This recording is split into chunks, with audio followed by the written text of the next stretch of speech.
need to. Okay, I think we're ready to start.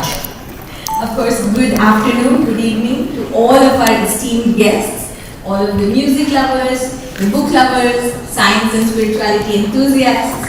We're so excited to have all of you with here today, and we're deeply honored. We'd also like to take this opportunity to welcome our online audience who's joining us from all across the globe, watching us live on the Heartfulness YouTube channel, which is Heartfulness Canada, and the Heartfulness Vancouver Facebook page.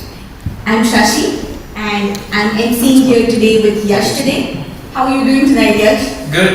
Especially when we are here to celebrate the launch of a special book, The Spiritual Anatomy. Are you excited like me? Absolutely. And as I can see from the smiles on all of our audience's faces, you all are equally excited. I can be confident and say that tonight is going to be an evening full of anticipation and full of celebration as we celebrate the book launch of Spiritual Anatomy, which is authored by Kamlesh Patel, who's the global guide for Heartfulness Institute, and we also affectionately call him as Daaji. And before we would begin, we would like to acknowledge that we are on the unceded traditional territories of Musqueam, Squamish and Tsleil-Waututh nations.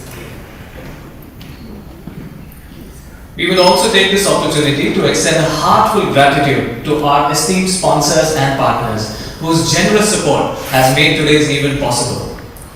We are grateful to our event partner, the Consul General of India, our media partner, Photo Heart Studio, and our sponsors, Scout Security, State Bank of India, Yoga and Health Foundation, Ravi Bena Personal Real Estate Corporation, Sevanti Ayurvedic Series, Realtor Suhas Kulkarni, Vancouver Area Telugu Association, West Cabs, and Shri Holdings. Let's have a huge round of applause for our sponsors and partners.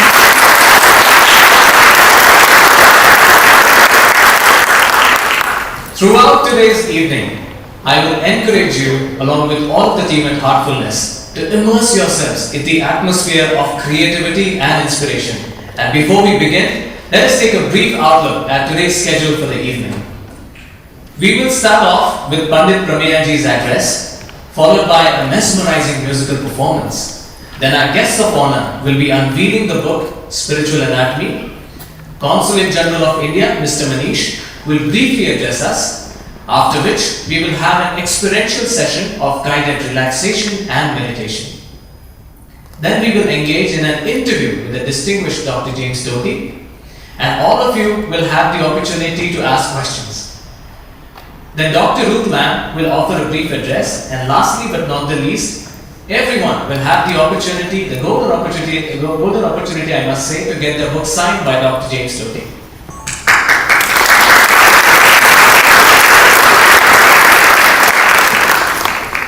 Before I invite Pandit Prameya ji on stage to address us, I would like to take a moment to introduce him to all of you. Pandit Prameya Chaitanya is the Acharya in charge of Shri Mahalaxmi temple in Vancouver. He is trained in theology, yoga and herbal medicine. Throughout his work, he has established a vibrant center of learning where individuals can learn about the science of life and delve into Indian languages and art forms. In 1992, he received a commendation from former Prime Minister John Turner, recognizing his commitment to community service. Panditji's unwavering dedication to spiritual enlightenment and interfaith harmony is exemplary. We are honored to have him with us here today, and we humbly request him to please come over to the stage and address the audience.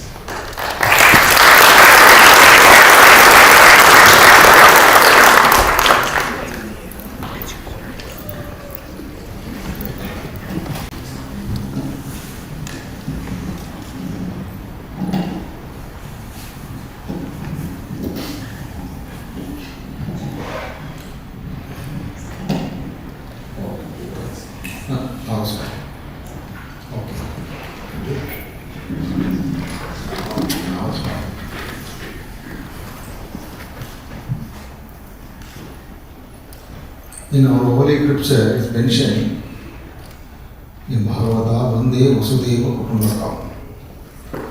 This is the definition of where we can see all the club belongs to this planet together on one line to have a what is called pure, blessed, good life that can be achieved through the only practice of yoga.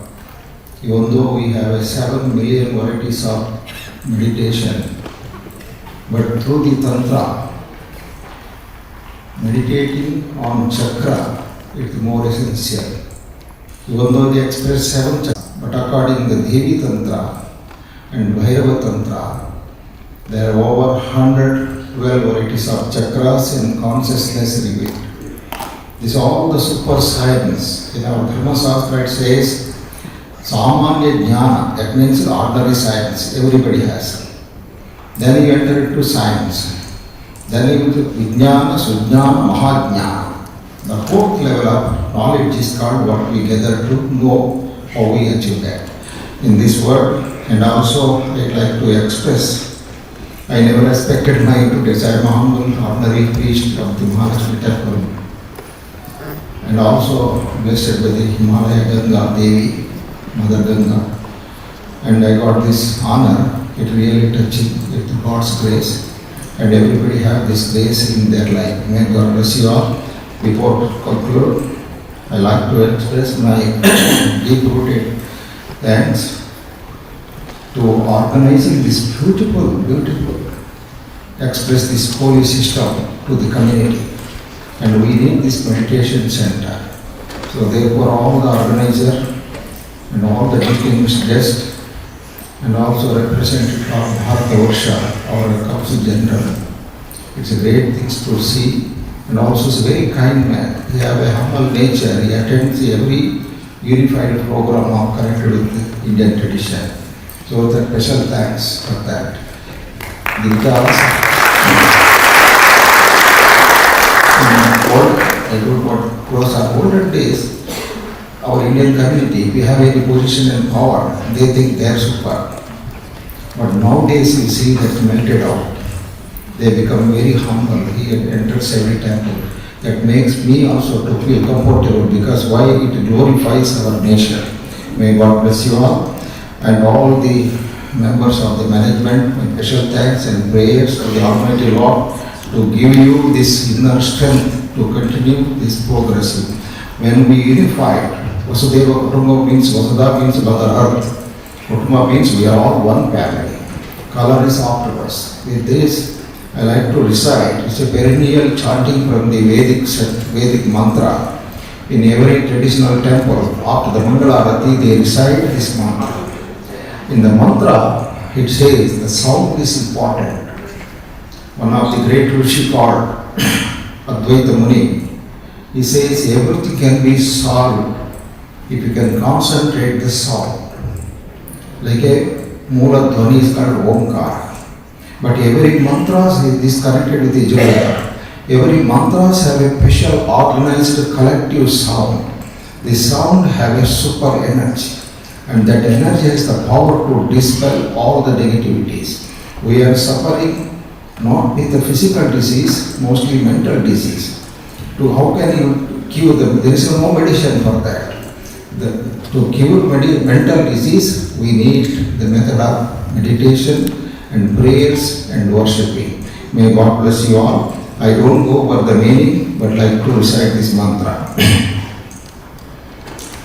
Harihi Om Swasti Prajabhya Paripalayantam Nyayena Margena Mahim Mahishaha Go Brahmanebhyah Subhamastu Nityam Loka Samasta Sukhino Bhavantu Loka Samasta Sukhino Bhavantu Loka Samasta Sukhino Bhavantu Harihi Om. The last, why we recite 3 times Sukhino Bhavantu, Sukhino Bhavantu, Sukhino Bhavantu. This galaxy, the Mother Earth, it is in the center. We have Adoloka, 7 planets below the Mother Earth, 7 above the Mother Earth, and this is Madhya Goloka.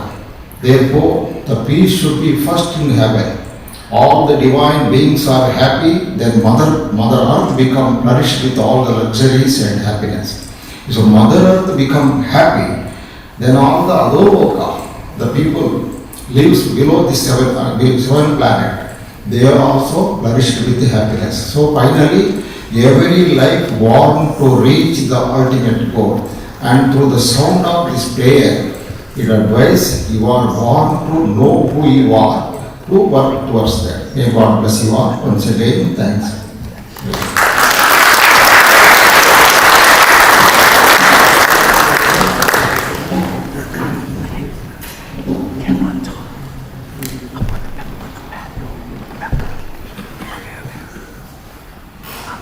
Thank you, Pandit ji, for your kind and inspiring words. I'm sure we have all learned something today from you. A huge round of applause for him. And now we will come to the music part of our event. We're sure you're all anticipating the musical performance. I would like to invite all our musicians to please come to the stage. I will start off with introducing Neeraja Aptikar, who is a distinguished Hindustani vocalist. We wait for you to see her.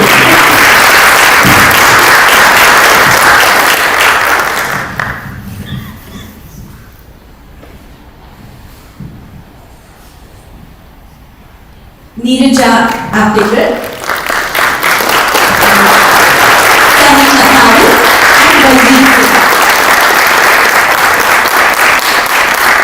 Neeraja Aptikar is a distinguished Hindustani vocalist, performer and a teacher. Her mastery extends across classical, semi-classical and light music in several languages. And she's been performing and teaching in India, US and Canada for more than 2 decades. She's trained in the revered Gwalior and Kirana Gharana styles under the tutelage of acclaimed maestros such as Sangeet Ratna Pandit Shivaji Rao Bharati and Professor Shri from Pune.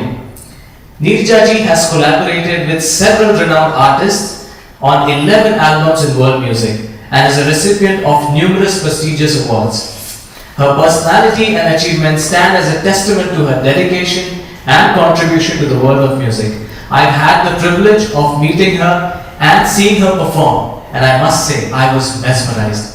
Can we have a big round of applause for Neeraja?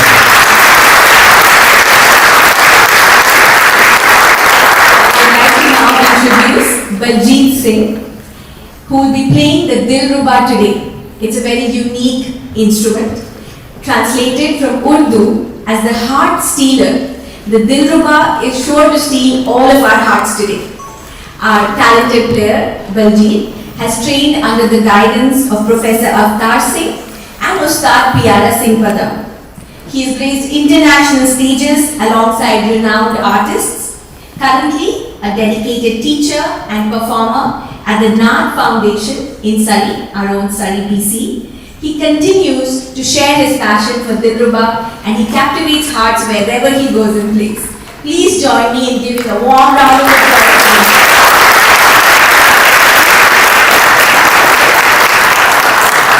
Now, we have the talented Sunny Matharu who will be playing the tabla today. His musical prowess extends beyond tabla. He is also a recording artist, a collaborative accompanist, and a dedicated teacher. Hailing from a family deeply immersed in the world of music, Sunny's journey with the tabla began at a very tender age under the guidance of esteemed Ustad Satwant Singh and Pandit Yogesh Samst. He has had the privilege of sharing the stage with musicians from diverse corners of the world and has also taught at prestigious global institutions. In addition to his musical pursuits, Sunny also holds degrees in finance and accounting. What a unique blend. Let us give him a big round of applause.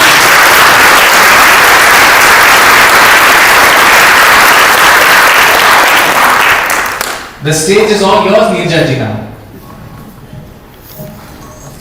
Namo Namaha, Namaskar, Sat Shri Akal, hello.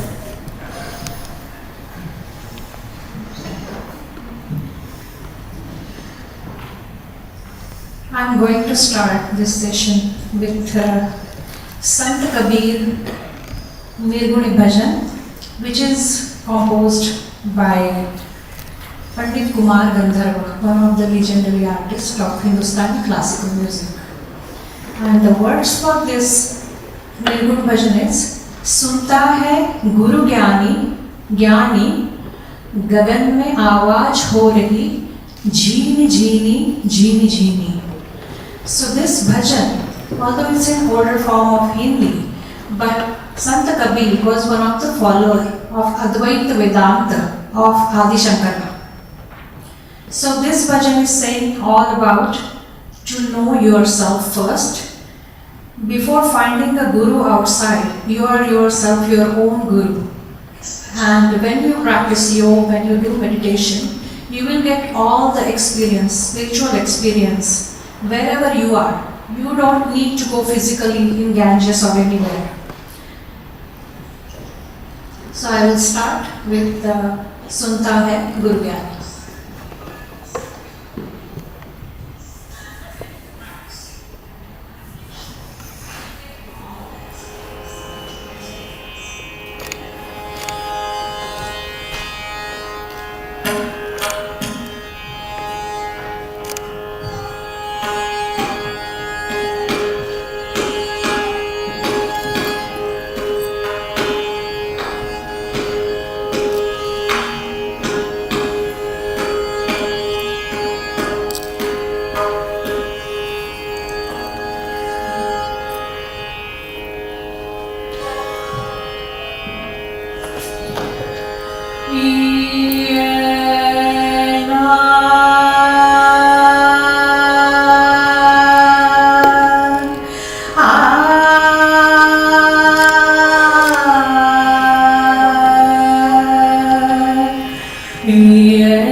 Nirgun Bhajan.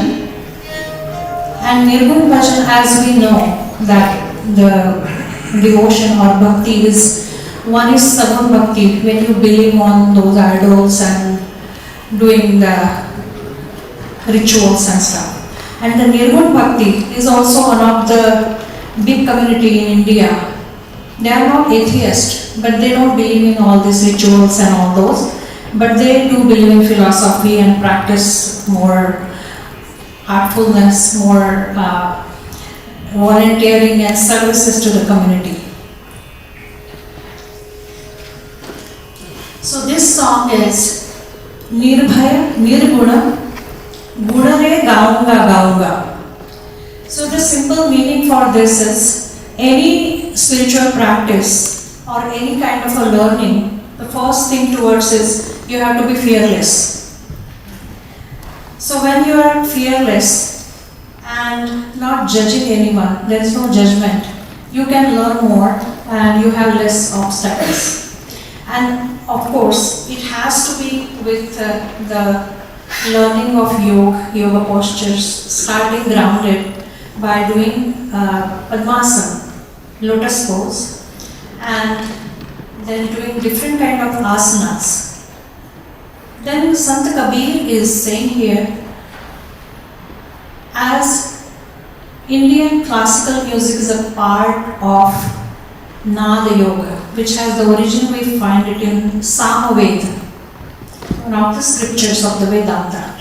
And it shows that they both are developed at the same time. When Patanjali Muni was there, Kapil Muni was there, and they found out this Sare Gama Pa Dha Ni, they came from the sounds from the nature. Nobody has decided like, oh, I need Shadja, Rishabh, Gandhar, Madhyam, Pancham, Daivat, Nisha. So these 7 notes, if you think about how many things in this world, they are number 7. Just think about it. How many 7? So 7 number is pretty auspicious number. And if you see any world music, Persian music, Western music, you will see in classical music, the notes are 7. The days in week, 7. So many 7 things there. Continents, then main oceans. Then in Hindu marriages, they take the, they walk around that fire, it's also 7. So 7 number is very auspicious. So here they are saying, those ragas, they coming from the Samaveda. Those rag, in which he found 36 ragas are very important. With our yoga practice, meditation practice, if we learn, listen to those sounds of the ragas, then you can find, you will get the anahatnad. There is a ahatnad and anahatnad. So one is a stuck sound and one is unstuck, which you have to experience through meditation only. That can happen through listening to Indian classical music. So now I am going to perform Nirbhaya, Nirguna, Gunare, Gaunga.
Thank you so much. And the last song is an English song.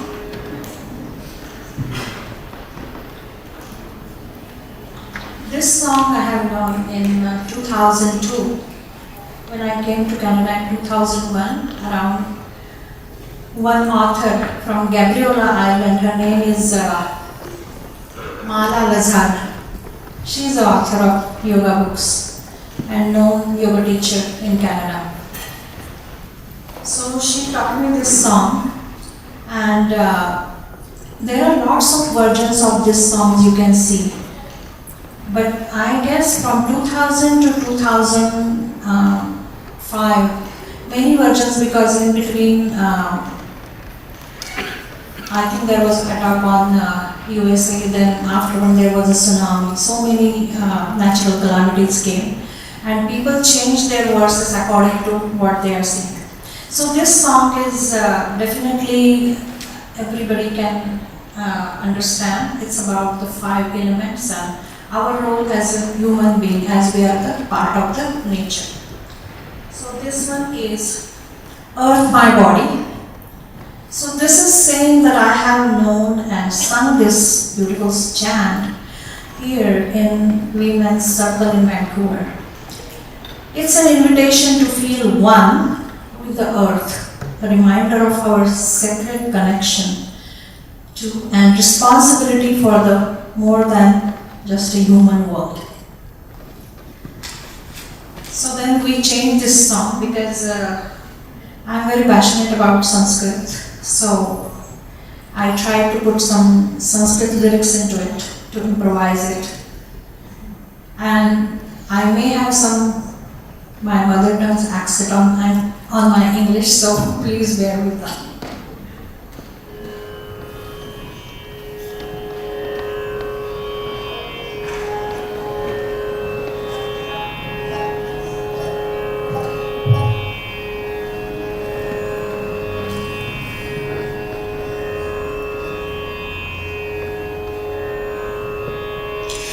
Earth my body, water my breath. Earth my body, water my breath. Earth my body, water my breath. Air my breath, fire my spirit. Earth my body, water my breath. Air my breath and fire my spirit. Ah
stone at the center of the circle, in a circle, anywhere beginning and never ending.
Dhanyavad. Thank you so much.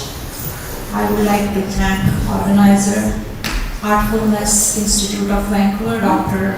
Ravindran, Lakshmi Ravindran, and all of the volunteers who are helping me from several days. And I'm really happy to be here. And I will definitely going to come for more meditation sessions. Thank you, Doctor. Thank you, Neeraja and Darpan and Sunny, for such a soulful and truly unforgettable performance. Let's have a huge round of applause again for all of our fantastic musicians.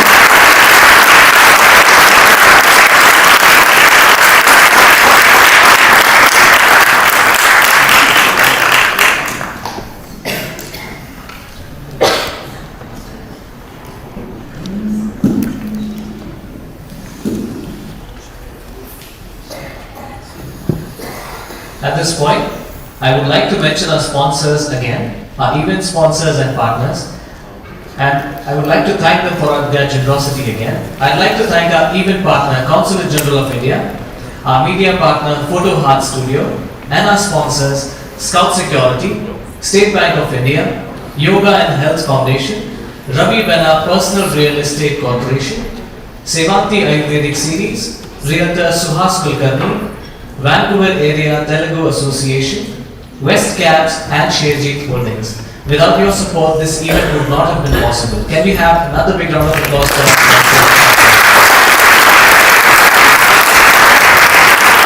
Thank you.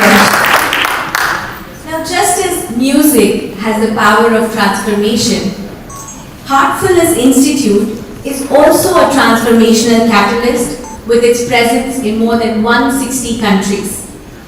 A shining example of this transformational work is taking place at the international headquarters of Heartfulness Institute in India. We would like to show all of you a short video to take a glimpse at this incredible initiative.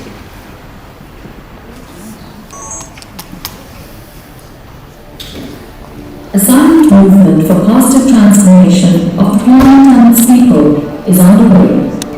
It has spread to 160 countries and touched over 4 million people, 25,000 schools and 2,500 colleges. This movement has led to over 2 million trees being planted, 1.7 million young people being engaged in value-based projects, and over 100,000 children undergoing cognitive development training. Over 55,000 grassroots workers have been trained to spread health and education awareness across India. Heartfulness is the name of this movement, And it has been driven by the dedication of volunteers support of government institutions, and the generosity of corporate partners.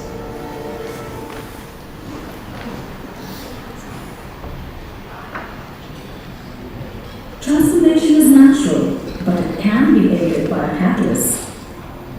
Heartfulness endeavors to be the transformational catalyst that the world needs. Through initiatives in the fields of environment, education, wellness, and sports, Heartfulness constantly strives to effect positive change. Ghana Shantivan, the International Center of Heartfulness near Hyderabad in India, is a prime example of the possibilities when there is a will to bring about change for good. Volunteers from around the world have transformed 1,200 acres of barren land into a lush, green ecosystem, brimming with biodiversity. In this campus, you will find large-scale tree plantations, gardens, dense mini rainforests, sewage treatment plants, waste management processes, solar power generation, and rainwater being harvested to create large water bodies. The Forests by Heartfulness Initiative, or FBH, endeavors to replicate the success realized at Ghana Shantivan across the country. FBH has so far undertaken several forestation, lake restoration, and agroforestry projects in association with government organizations as well as corporations. Experts customize plantation and water conservation solutions at each FBH site. Special emphasis is being given to conserving endangered tree species. As Kamlesh D, Patel, the president of Heartfulness, often emphasizes, we must all come together to leave the world a better place than we found it.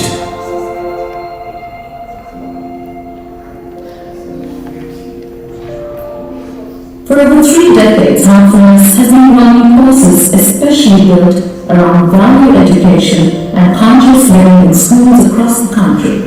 The curriculums are closely aligned with the 9 principles of the UNESCO Chair, Global Health and Education. The Heartful Campus Initiative works with colleges to develop life skills and a strong sense of universal human values in the youth. Heartfulness collaborates with ACE, AICTE, ICAR, and other leading institutions across the country to introduce relaxation, stress management techniques, and life skills to youth who are about to join the workforce.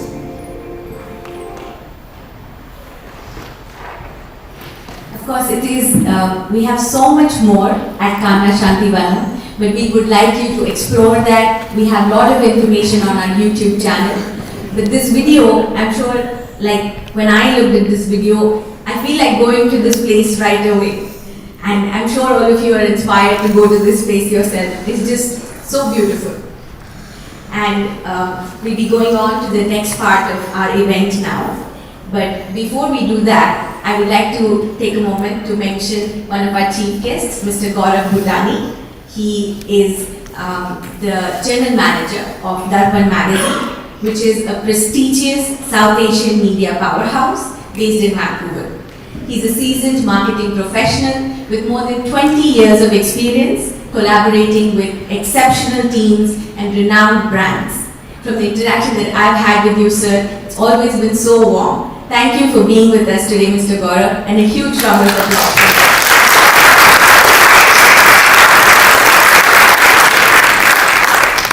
Of course, all of you know that today's event is Music, Musings and Meditation, and it is a book launch event.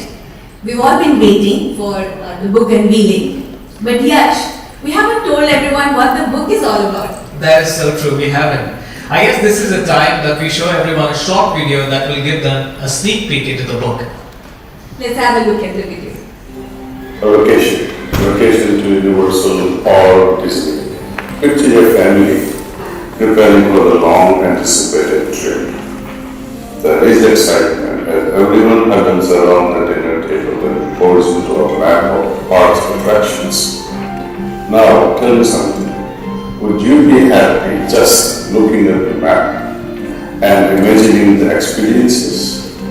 How would the children feel just by looking at the pictures? The map cannot offer the delight of the adventure. The map is useful as a tool. It is a guide, direction to the destination. It's like finger pointing to the moon. The real enchantment unfolds when you set out on the journey. I invite you on a journey through the pages of this book, Spiritual Anatomy. This book is not merely a collection of words, it is a map. It's a map for the voyage within your consciousness. Your inner adventure, and I call it as inventure. So, let spiritual anatomy serve as your trusted atlas, a practical and comprehensive map to your inner universes, inner dimensions.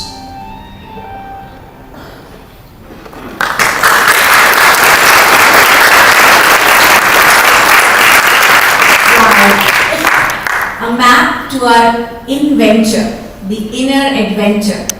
I can't wait for all of you to get a copy of the book and read the book. Of course, now we will go on to unveil the book.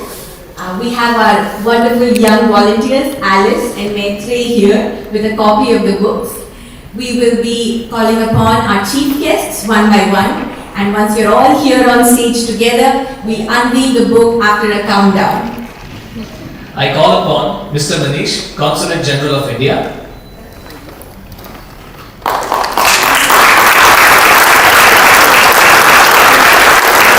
Dr. James Doty, neurosurgeon, author and entrepreneur.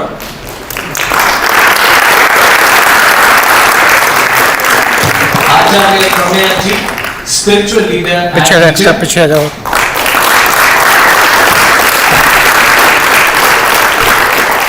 Dr. Ruth Lamb, author and professor.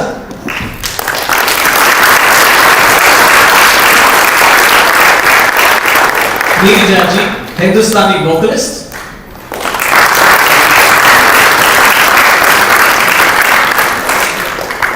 And Mr. Gaurav Bhutani, General Manager, Darpan magazine.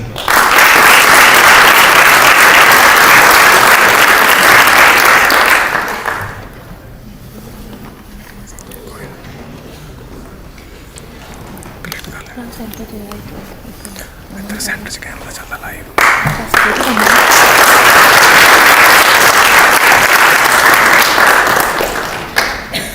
we will start the countdown soon. So you all have to get ready to join us in the countdown. And once the countdown ends, we request all the guests sitting here to cheer with us, and we request all the guests to unveil the book at the same time. After the countdown ends. Yes, let's have the countdown. '"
Now, I would request Mr. Manish, our Consul General of India, to brief us, addressly brief us. And I would like to introduce you before I call you upon, so that everybody knows a lot more about you. Of course, all of you know him. He is the Consul General of India.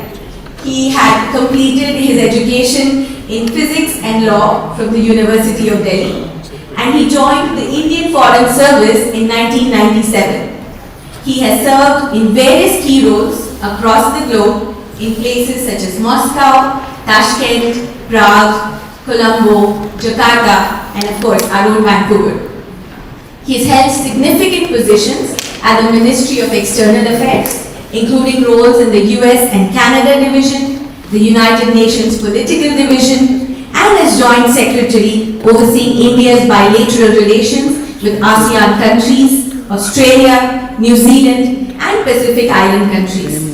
He has a rich experience of more than 25 years, and he is such a valuable asset for the Indian diplomacy. I'd also like to add that whenever all of us at Heartfulness Vancouver have met him, whether it is at the CGI office or at other events, he's always been so gracious and always willing to help us and guide us in contributing to the community. We welcome Manish sir. Please address all of us.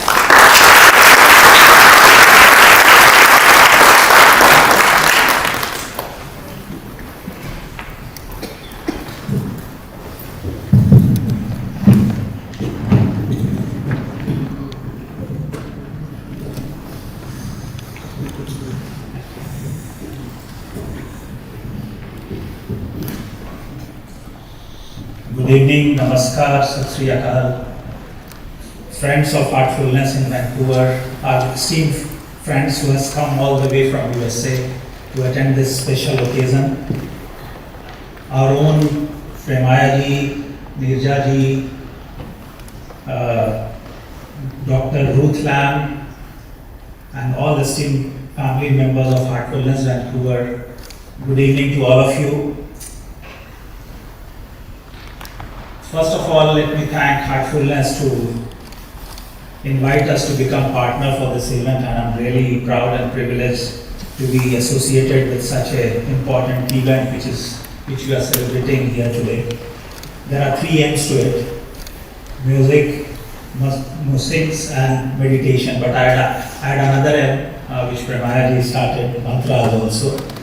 So, as you all know, the old belief is mantra and music uplifts our soul, spiritual soul, and just before unveiling Spiritual Anatomy written by Daaji, we could feel the mantras and music, classical Hindustani music by Neeraja ji, which uplifted our soul here, and the practitioners, the doctors here will vouch for that these has music and mantras has a very deep impact in our well-being, our mental well-being. We are proud, we are all lovers of Indian culture and supporters of Indian culture. And we all know about what India has given to the world. The age-old belief system which was built upon also Sabka Saath, Sabka Vikas, that is development for all. You work together and develop together. That is our age-old philosophy, and that is how we believe and we live. I would like to extend my deepest and sincere best wishes to Mr. Kamlesh D. Patel, also known as Daaji, for this wonderful book which we just unveiled. This is my third event with Heartfulness, and I have heard, and this the documentary which promotes this book by Daaji himself is a wonderful explanation all about the book, the spiritual journey within ourselves, and a nice anecdotal way to explain it, and it will resonate well with the millennial kids because he uses a very interesting hashtag, if I may say, in venture, something like that, which is a good way of promoting to the 21st century kids. Talking about spirituality, I think this is, we just heard Kabir, Doha and music, our own Adi Sakaracharya, he has traversed all over the country thrice and established 4 mutts. And these mutts were all located in difficult places, and I personally believe that such a journey could have been possible only with your spiritual strength and well-being. I think the modern technology today is also it is not possible to reach the places like Himalayas and all with deep comforts. Coming to India's worldview, let me put few thoughts on what we believe as an India or as a country. We never say that I be nurtured when we are praying to whoever we believe in temples or in our personal home. We never say that I be nurtured or let I be powerful. We always say that everyone should be nurtured and everyone should be strengthened. And therefore it is no surprise that India continuously strives for justice, dignity, opportunity and prosperity for every human being. We are 1.4 billion in our country, but the whole earth. Our scriptures say, Sarve Bhavantu Sukhina Sarve Santu Niramaya. May all be happy and may all be healthy.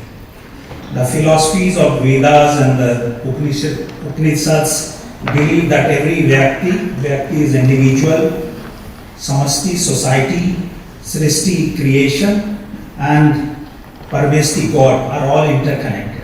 So there is an interconnected between all the things living, non-living in this planet Earth, and this promoted us to, if you recall that we just finished our presidency of G20, and if you recall the G20 presidency motto was one world, one family, one future. So that is how we see that our life is as a person in this planet Earth is interconnected. Whether Earth is our Mother Earth, there are enough water, enough resources, enough food, enough minerals, enough plants, but we should use them or exploit them judiciously and in a balanced manner. And for this also, if you recall, when we were celebrating 75th anniversary of India's independence, our leader, Prime Minister of India, Prime Minister Modi ji gave a vision to these people in the planet Earth. It is called life. The vision is called Mission Life, L-I-F-E, lifestyle for environment. So there are 75 action points in that to adopt friendly, environment-friendly lifestyle and habits. So I would encourage each one of you to go deeper into this thought process and adopt to become a good citizen of this planet Earth, so that we leave something behind for our future generation. And believing on this philosophy of one earth, one family, one future. If you recall during pandemic, what did we do? We came up with other interesting concept, one earth, one health. Because India being the vaccine capital of the world, we exported millions and millions of doses to about 163 million doses were exported to 96 countries, including UN peacekeepers. Some doses came to this country also, in Canada. So the idea is to share the benefits to the general humankind, and through this concept of one earth, one health. And today we heard a lot about spirituality. We also concept of Ayurveda came, yoga came. These are all age-old ancient wisdom which my country India has given to the world. And more it is becoming relevant as we face the COVID challenges, and now global disruption is happening all around. Wars, terrorism, you name it, and we are all suffering from immense disruption.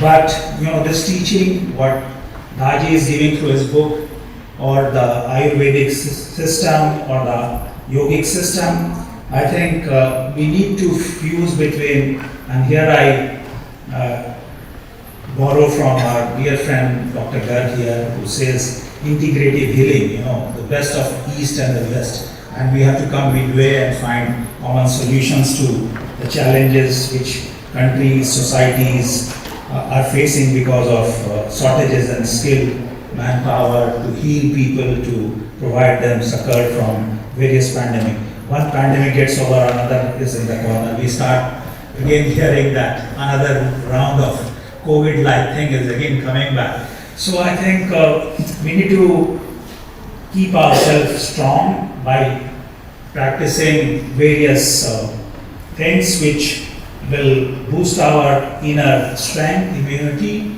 and that can only happen through healthy lifestyle, better eating habits, meditating, reflecting, and I believe that this kind of sessions which Heartfulness is doing today will encourage all of you to take a deep dive into this and pick up whatever pearls of wisdom you want to take away.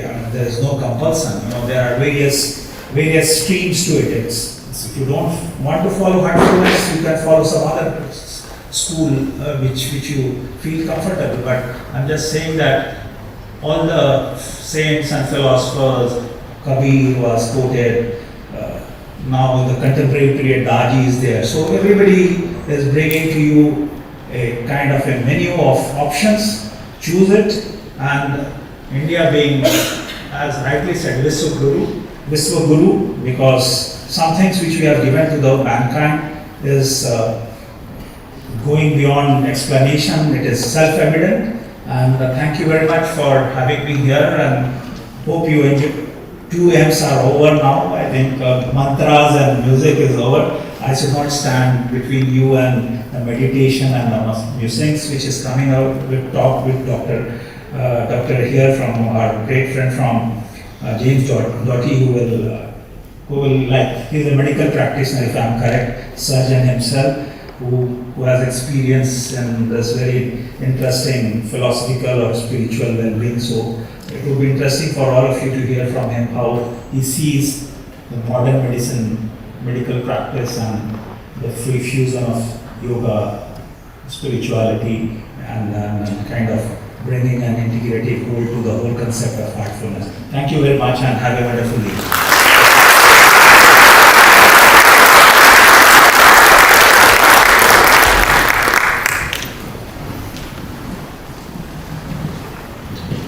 Thank you, sir, for your guidance and your inspiration for all of us to adopt all the healthy things and leave this world a better place, also become more centered in our own lives and live an integrated lifestyle like you said. I would like to know from all of you, how many of you have actually ordered the Spiritual Anatomy book or you've read it? Can I get a quick show of hands? Wow.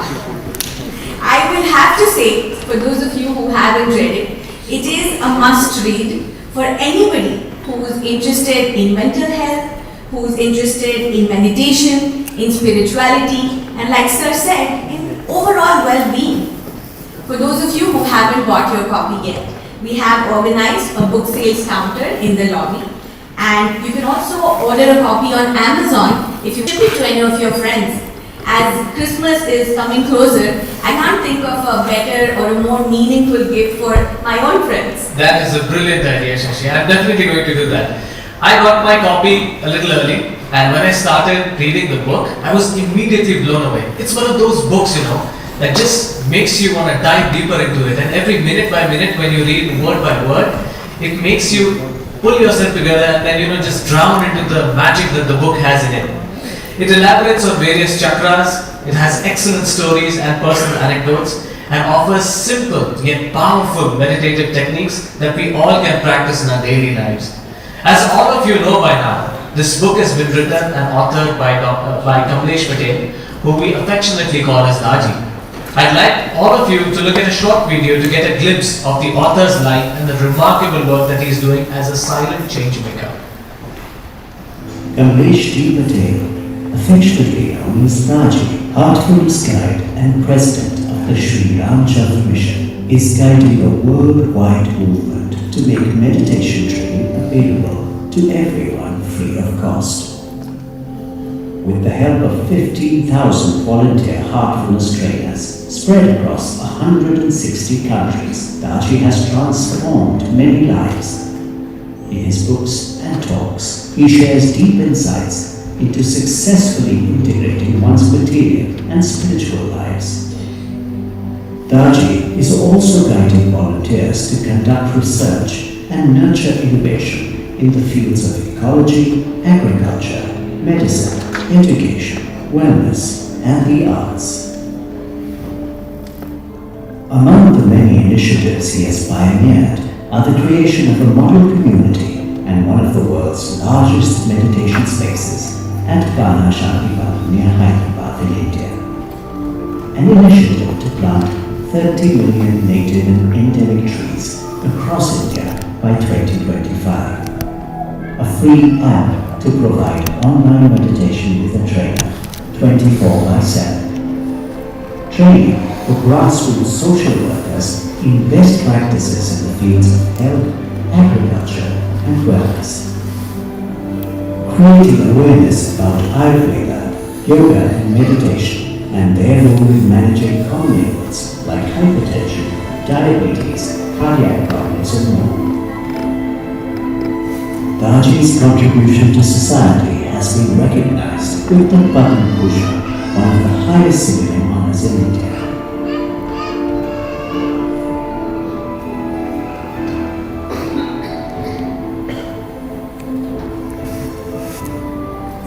On behalf of Shri Mission, it is my privilege to receive this award.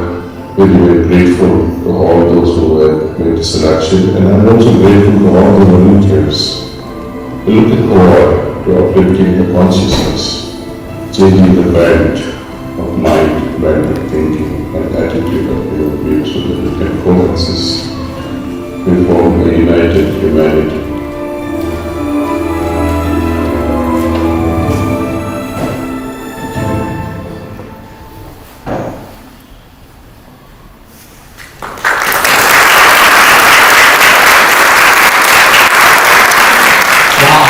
I'm just so inspired by looking at this video.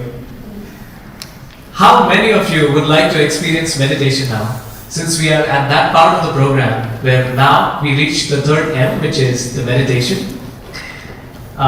It's time for us to enter the experiential segment now, and I'd like to invite Naren on the stage, who will guide us through a beautiful heartfulness relaxation and meditation session. And I will also take a moment to introduce him to all of you. Mr. Naren Kini is the director at Heartfulness Institute, a technopreneur, and has been a regular speaker on topics of innovation and wellness.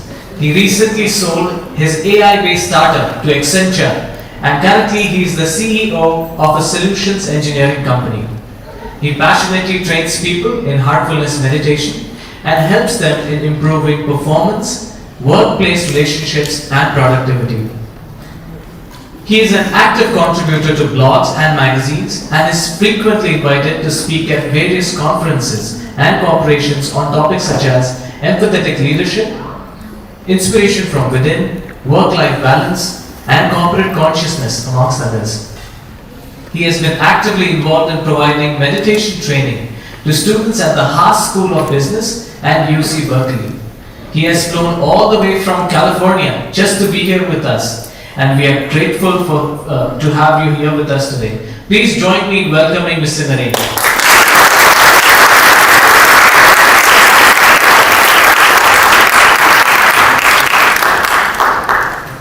Over to you, Naren. And since we all will be meditating here together, we request all of you to please switch off your mobile phones or put them on flight mode.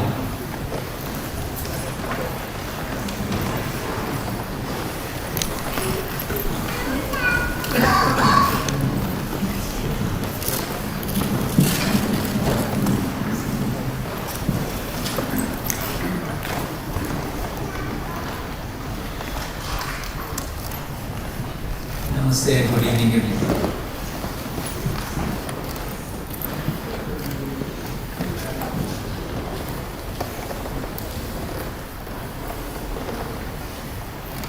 It is said that a relaxed body lends itself very well to meditation and to help us regulate our minds.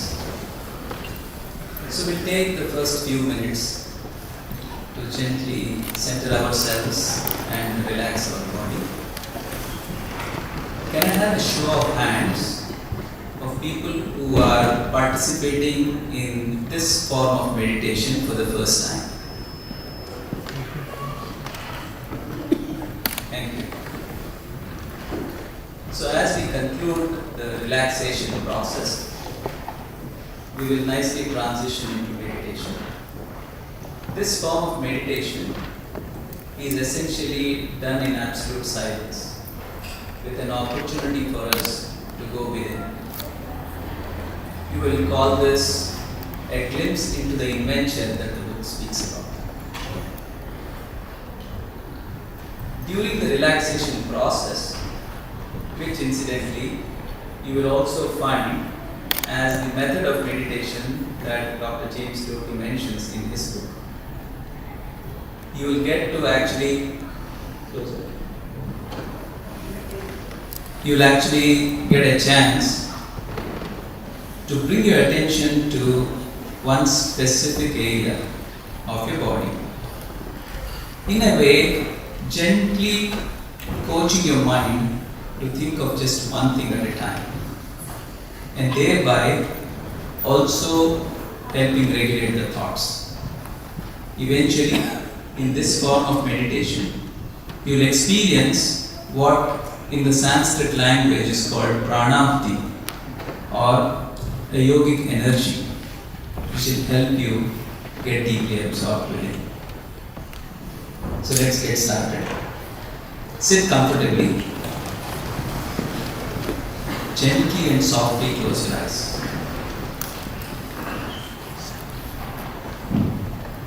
Observe that your breathing is very normal.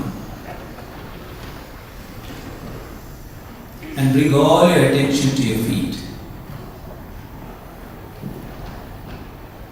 Gently wiggle your toes and try to relax them.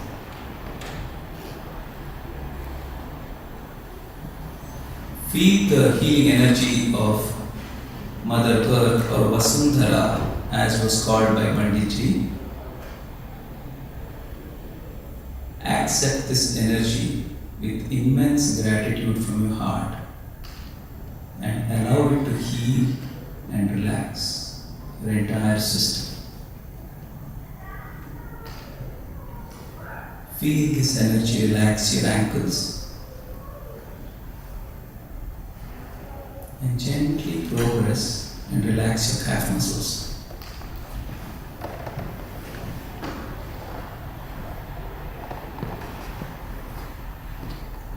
Move your attention to your knee. Feel your knees relax.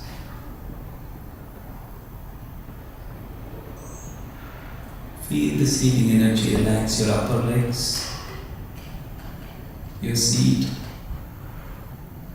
all the way to your hips. Let all the discomfort, stiffness in your system get released and help you relax.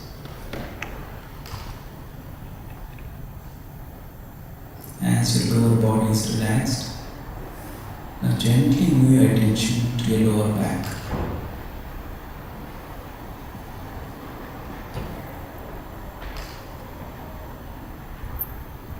Allow this healing energy to relax your back, starting with your lower back. Gently relaxing your mid back, all the way to your upper back. Try to feel the relaxation.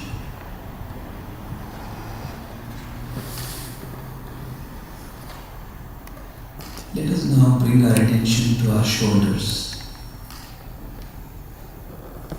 These shoulders carry a lot of unseen burden and often weigh us down from executing our actions. Feel all that burden melt away.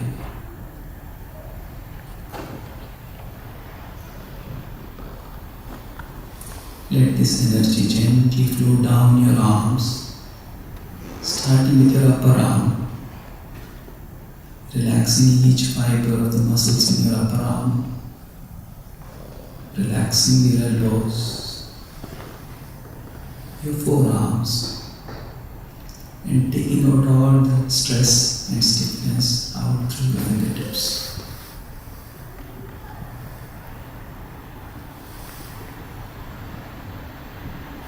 Let us gently move our attention to our stomach and abdominal area.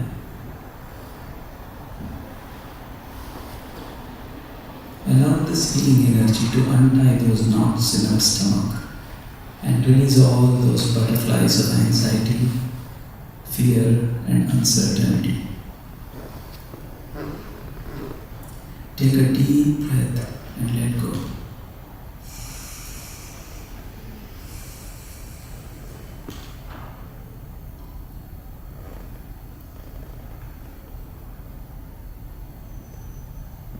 Let's move our attention to our neck area. Feel our neck muscles relax. Allow this healing energy to relax our earlobes, our facial muscles. Make sure your jaws are relaxed. Your bite is not too tight. Your breathing is very normal, very steady.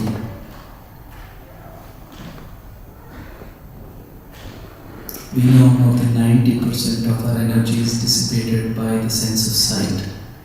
Let's take a moment to relax our eyes and our optic nerves. Observe that your eyes is very gently closed. Not squeezed shut, but very gently and softly closed.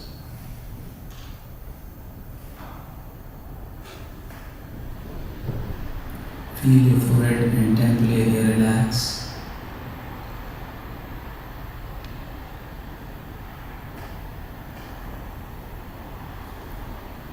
Relax your upper head all the way to the back of your head. And let this energy also help us relax our mind and aid us in regulating our thoughts during meditation.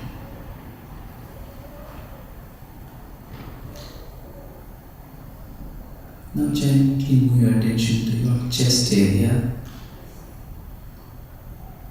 Allow the energy to release all the stiffness, if any, there, and relax your chest area.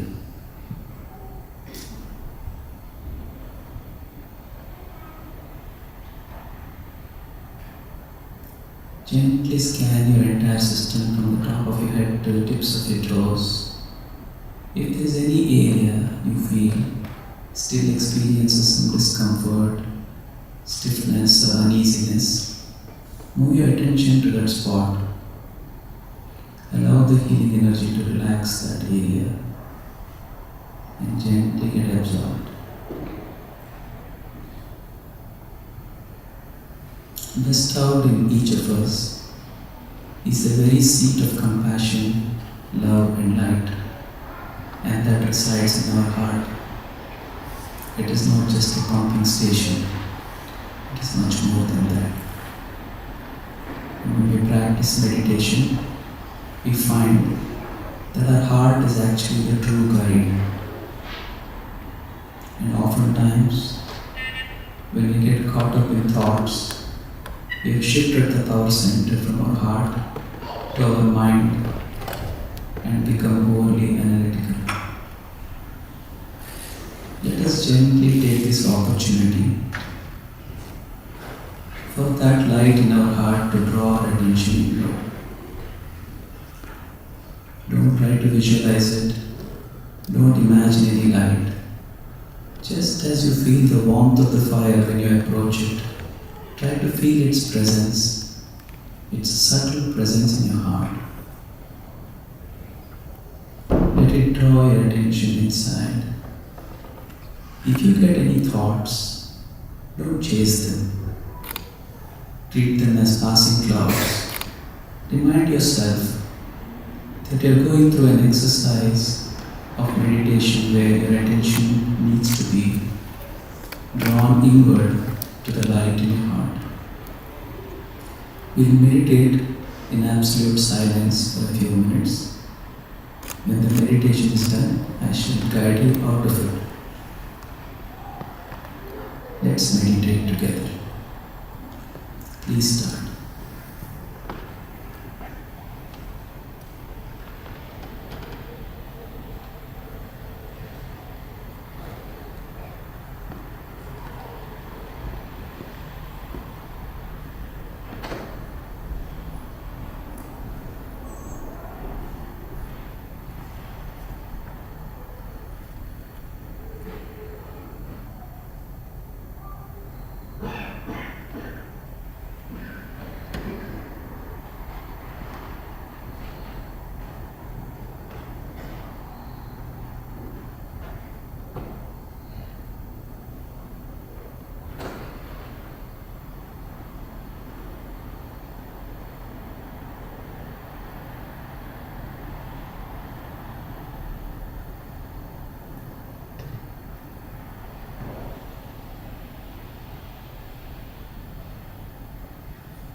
Gently become aware of the present moment with your eyes still closed. Observe how you feel within, particularly in your heart.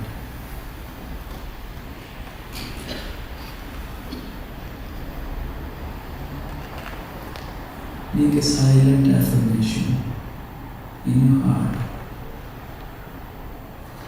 that may all creation develop correct thinking, right understanding, and a honest approach to life.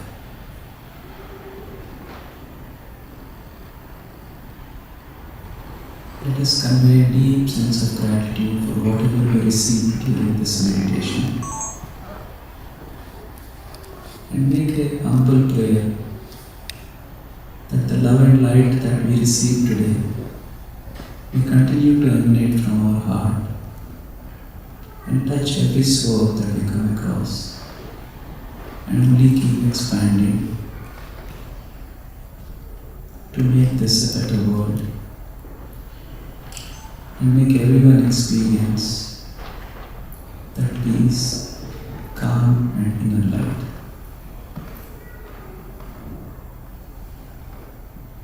As you open your eyes, convey gratitude or thanks to anything or anyone your eyes may set upon,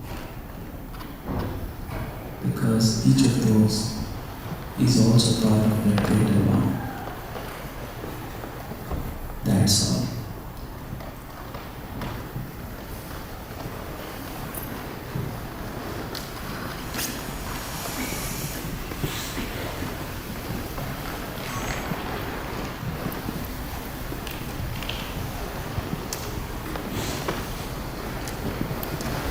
It is suggested that after a session of meditation, we try to imbibe what we have received, the silence, the peace, the calmness, reflect on it, and try to make a note in our journals.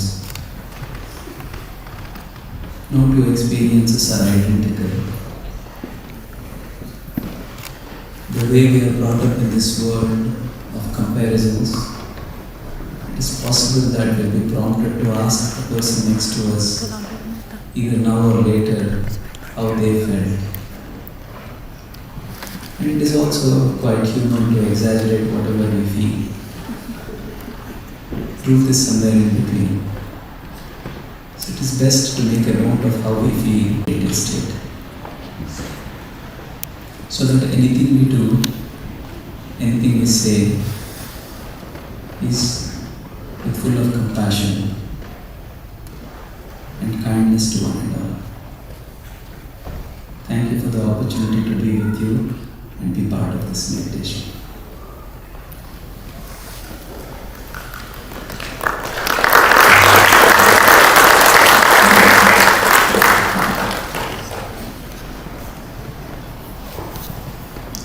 Thank you, Naren.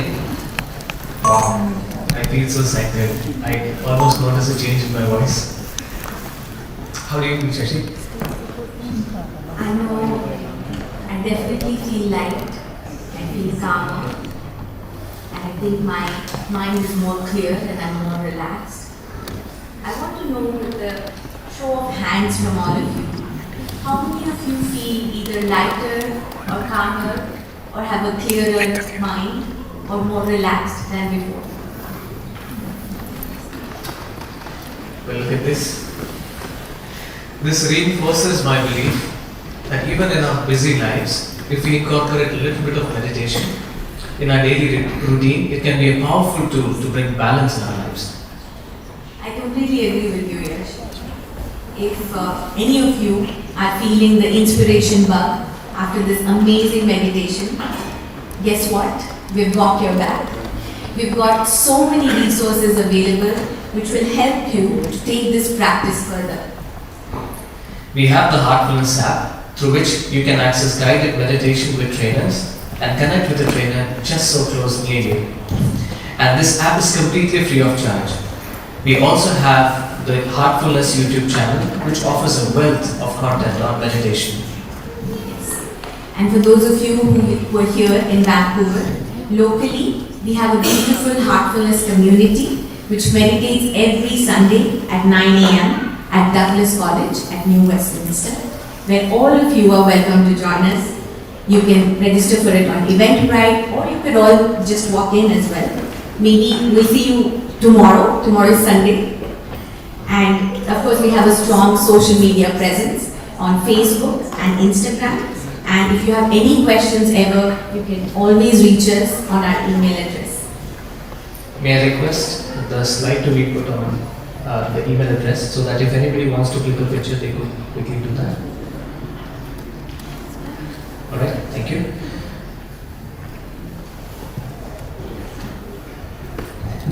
After this relaxing meditation session, we have a special treat for you this evening, an insightful interview as we promised, to entertain and enlighten. Our guest today is Dr. James Doty, and Naren, who you all just met, will be interviewing Dr. Doty. I request both Naren and Dr. Doty to come to the stage.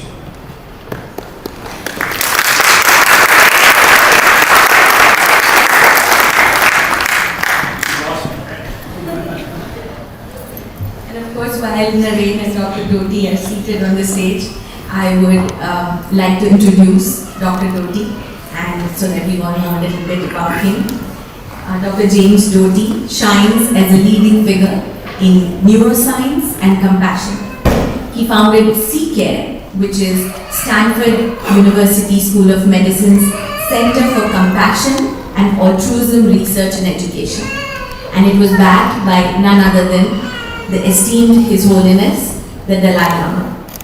As a pioneering neuroscientist, Dr. Doty has crafted worldwide programs to foster connection, enhance mental health, and ease stress and anxiety. One of his brainchilds is Happy AI. It's an emotion detecting AI which targets mental health and mental well-being. Many of you might have read the book which he has authored. It's called Into the Magic Shop, and it has been translated into more than 40 languages.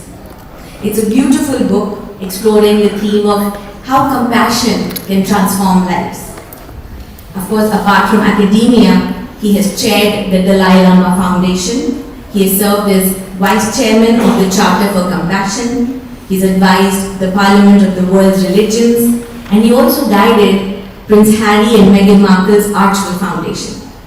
Having had the opportunity to witness his work and hear from those who know him personally, I definitely feel that he's a visionary thinker.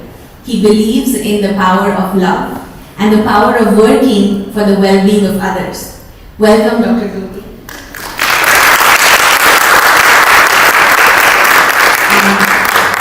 Over to you, Naren, to drive this insightful interview.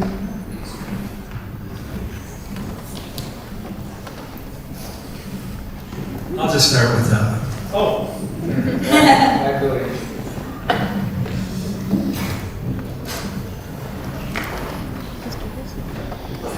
That's right. We got it.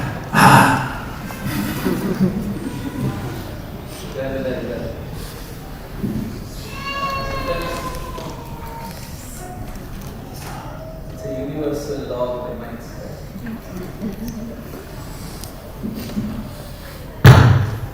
Thank you. Before we start a conversation, I get a strange feeling Jim and I have been hanging out together quite a bit these days. Yes. Yes. So you'll see two good friends having a nice friendly chat. The fireside is missing. We'll start the fireside with the warm hearts. And we'll start the conversation. I'll take him down a short memory lane. Not too far back, a couple of weeks back, he made a visit to India and spent a few days at the Kanha Shantivanam that you saw on the video. I never had the opportunity to ask him how was that experience. He also had the opportunity to have a few intimate conversations with Daaji. So why don't we go ahead and ask him what it was like. Well, I'm glad you didn't put me on the spot. No, actually, it was quite extraordinary. I've had the joy and the pleasure of spending a lot of time with a variety of spiritual and religious leaders, and it was really quite remarkable spending time with Daaji. And what's interesting is that immediately we felt a connection with each other, and it was actually quite an extraordinary period of time together. And actually, as you saw from the video, you can see how a group of people who are connected by love and passion and joy can transform an arid area into one filled with life, love, growth. And I think that's the most really remarkable thing, how an individual can inspire people, motivate people, and really allow people to thrive as human beings. And I think that's what I left with. And I don't know if some of you saw a photograph of Daaji and I hugging each other. But it was really quite amazing. And that feeling still stays with me. Thank you for sharing that. Being an observer in their presence, the interaction that they had was a little more deeper than just brotherhood. It was very nice to see them interact as if they've known each other for ages. They're not too far from each other's age, and you could see a harmony of science and spirituality, and both of them sharing with excellent excitement and exuberance about an area that is a wonder for them. With that, Dr. Doty, one of the things that, and I'll be calling you Dr. Doty for this conversation, so don't chide me for that. That doesn't distance us in any way. But you've been so gracious to be one of the first ones to actually read the galley copy and endorse this book. And your testimonial actually captured some very key essence about the book for anybody who is not exposed to this topic. Could you share with us one or two aspects about the book and your endorsement that kind of connected the dots with what I have seen you practice? I vividly remember during the very first meeting that we had about 6 years back, I suppose, when we spoke about religion and spirituality. You said, Naren, love is my religion and compassion is my prayer. So why don't you share your own reflections on that first read and your testimonial? Sure. Well, I think what Daaji's book has given us is fundamentally a very powerful statement about love and the heart. As Naren was kind enough to say, I try to walk the world with an open heart that's unconditional, that gives love, that's non-judgmental. And I also accept the fact that I'm an imperfect being. And I think that's one of the keys, is so many of us are hypercritical of ourselves sometimes. And the reality is, in some ways, we're all imperfectly perfect. And when we accept ourselves for that, this is the path to this adventure, if you will, going inside yourself, being kind to yourself. Because when you're able to do that, it changes how you view the world. You know, so many of us get lost in fact, sometimes judging ourselves. And it changes how we see the world. We don't see the true nature of reality. And by going on that inward journey, which Daaji offers us in this book, it allows us to accept ourselves, accept our imperfections, but also see the world through the lens of love, kindness, and actually gratitude. And when you do that, you understand that on some level, everyone is suffering. And it leads you to be much more thoughtful, much more kind, much more accepting. And I think that's really what this book offers you, is this path to open your heart. And not only open your heart really to yourself, which allows you to have an open heart to everyone.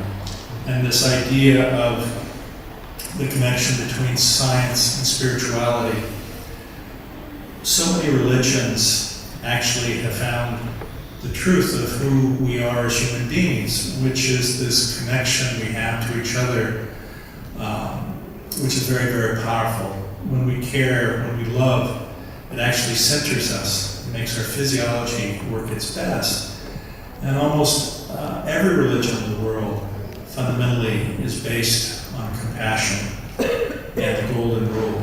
And when we practice that, and when we understand that reality, it also allows us to look at everyone in a common light, not separated by the dogma of religion, but hopefully connected by the highest aspirations of every religion, which is compassion, acceptance, love, caring.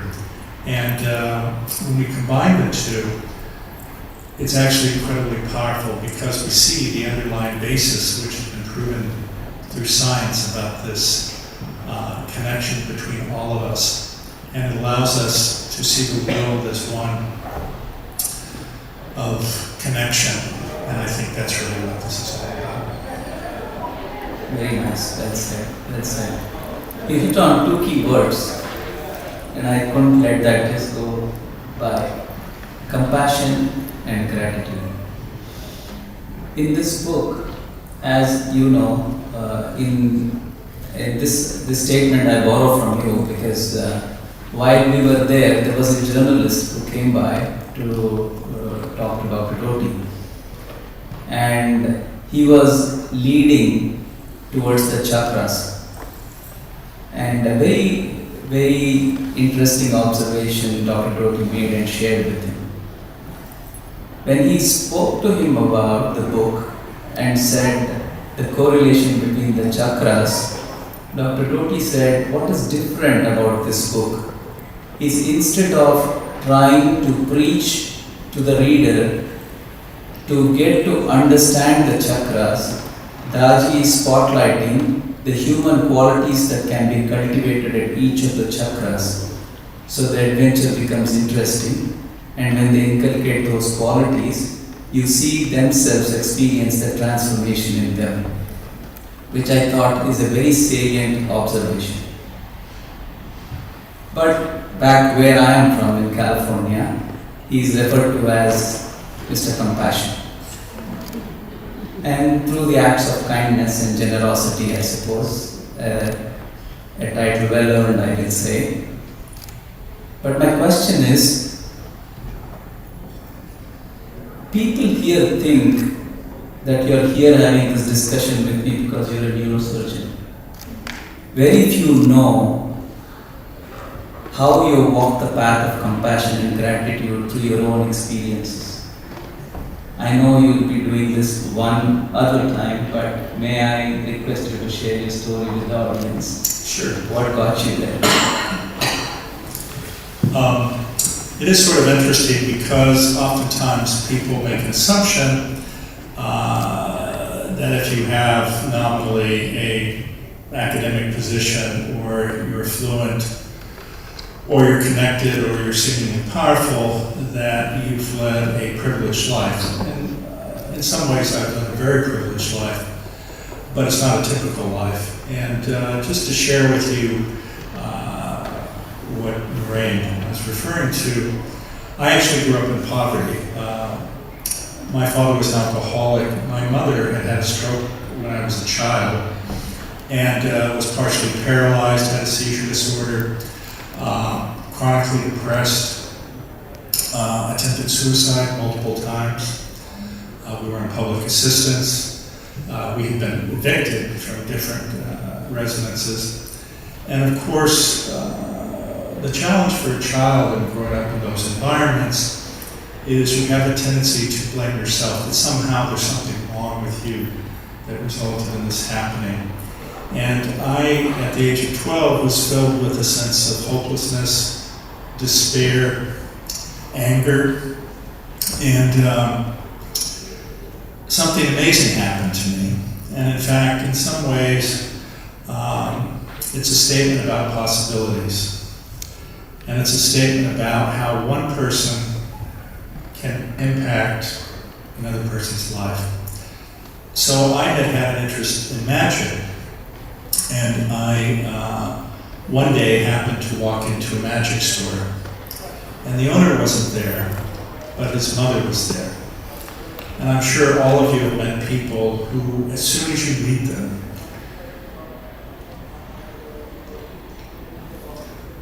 they have this radiance about them, this power that they carry with them.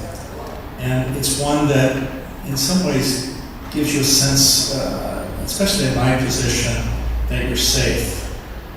And this is this idea of psychological safety, where she made me feel okay. She didn't make me feel ashamed. She actually treated me like an equal.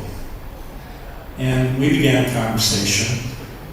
And normally, I would not share my background for obvious reasons, I think. But in the case of my conversation with her, I was quite open. And we actually connected. And at the end of probably 20 or 30 minutes, she said to me, I really like you a lot. If you show up every day and I'm here for the next 6 weeks, I'll teach you something that I think could really help you. And actually what she taught me over that period of time was in many ways a heartfulness practice.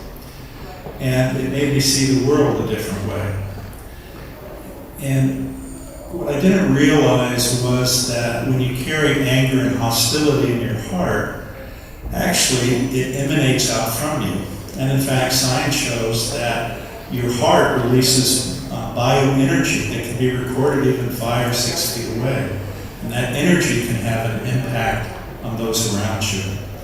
And what I realized that when I carried this anger and hostility, it actually affected everything.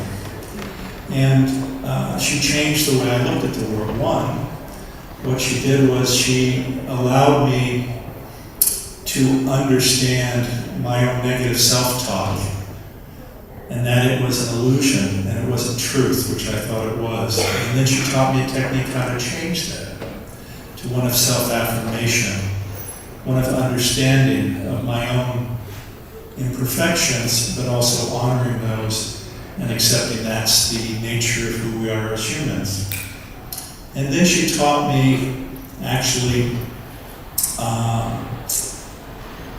how to look at others and understand that everyone is suffering. And that resulted in me changing. And in fact, it made me change how I looked at my parents even.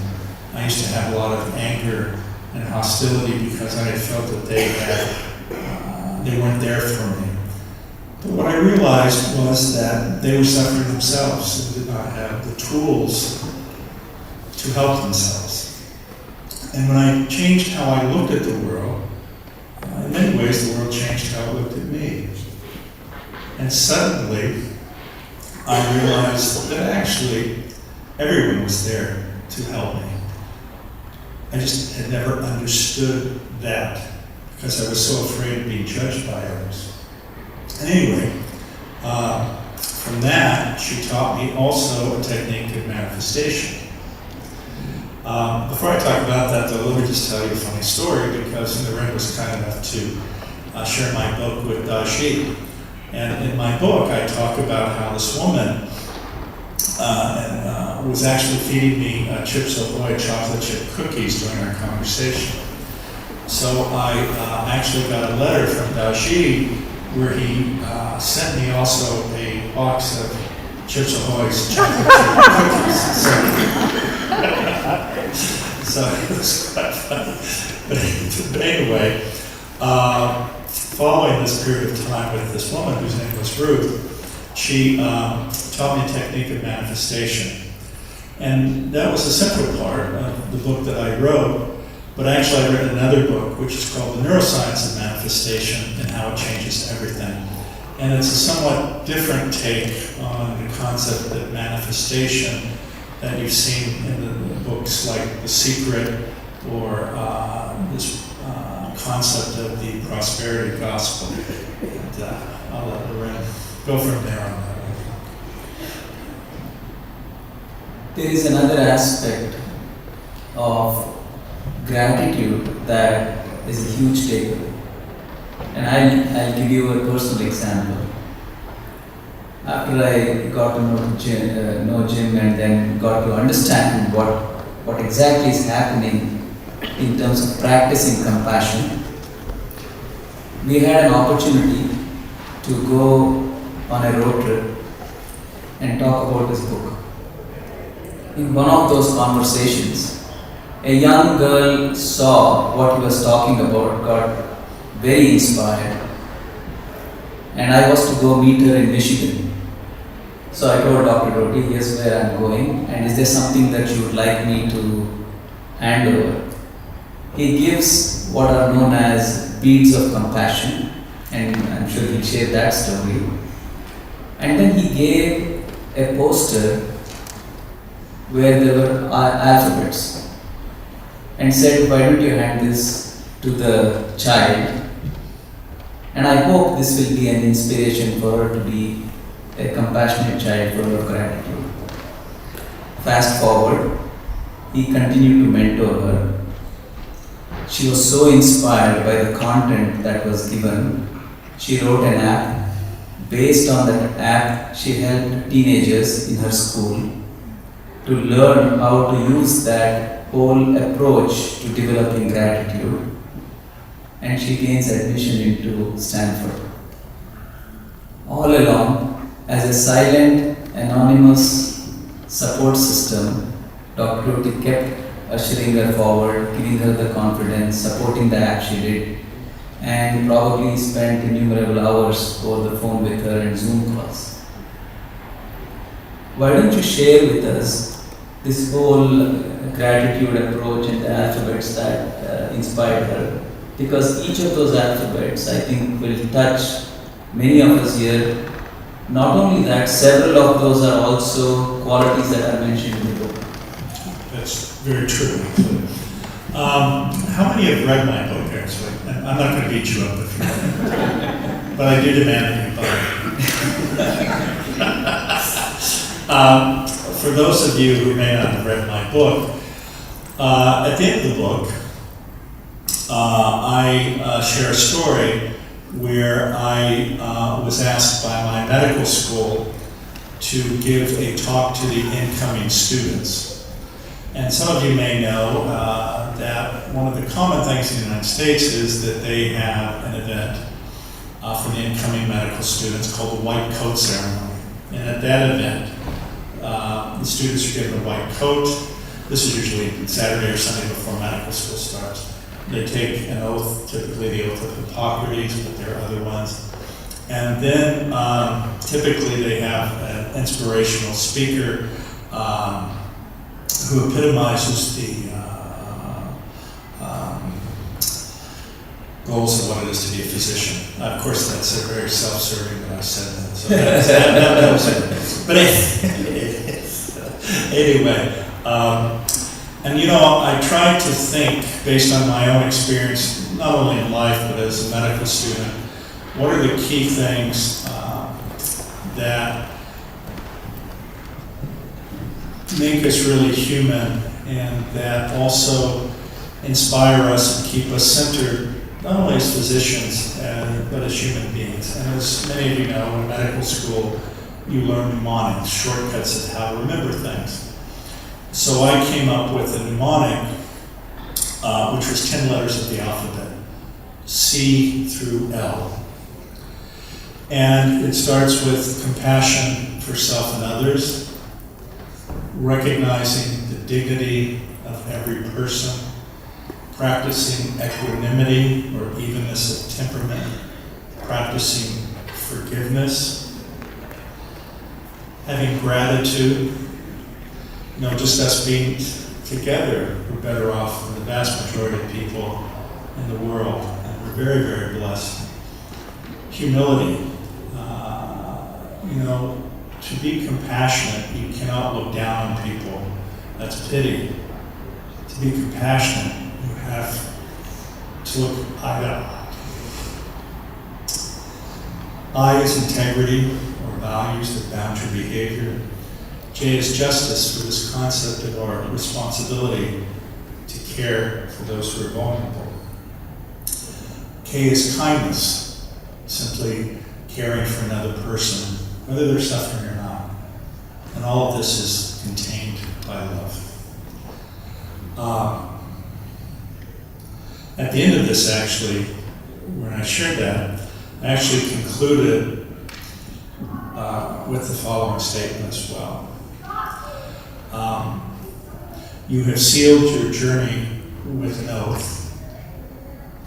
It will take you to life's highest peaks, but it will also take you to life's deepest and darkest valleys, where you will see how trauma and suffering affects another human being, but you will also see what one human is capable of inflicting upon another, but more sadly,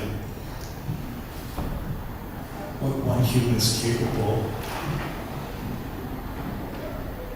of inflicting upon themselves.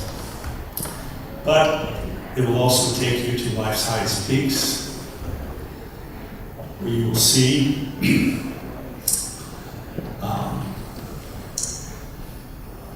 the meekest demonstrate powers you thought not possible, where you will see the power of compassion to change lives, and by doing so, see the face of God. So that's speech ended.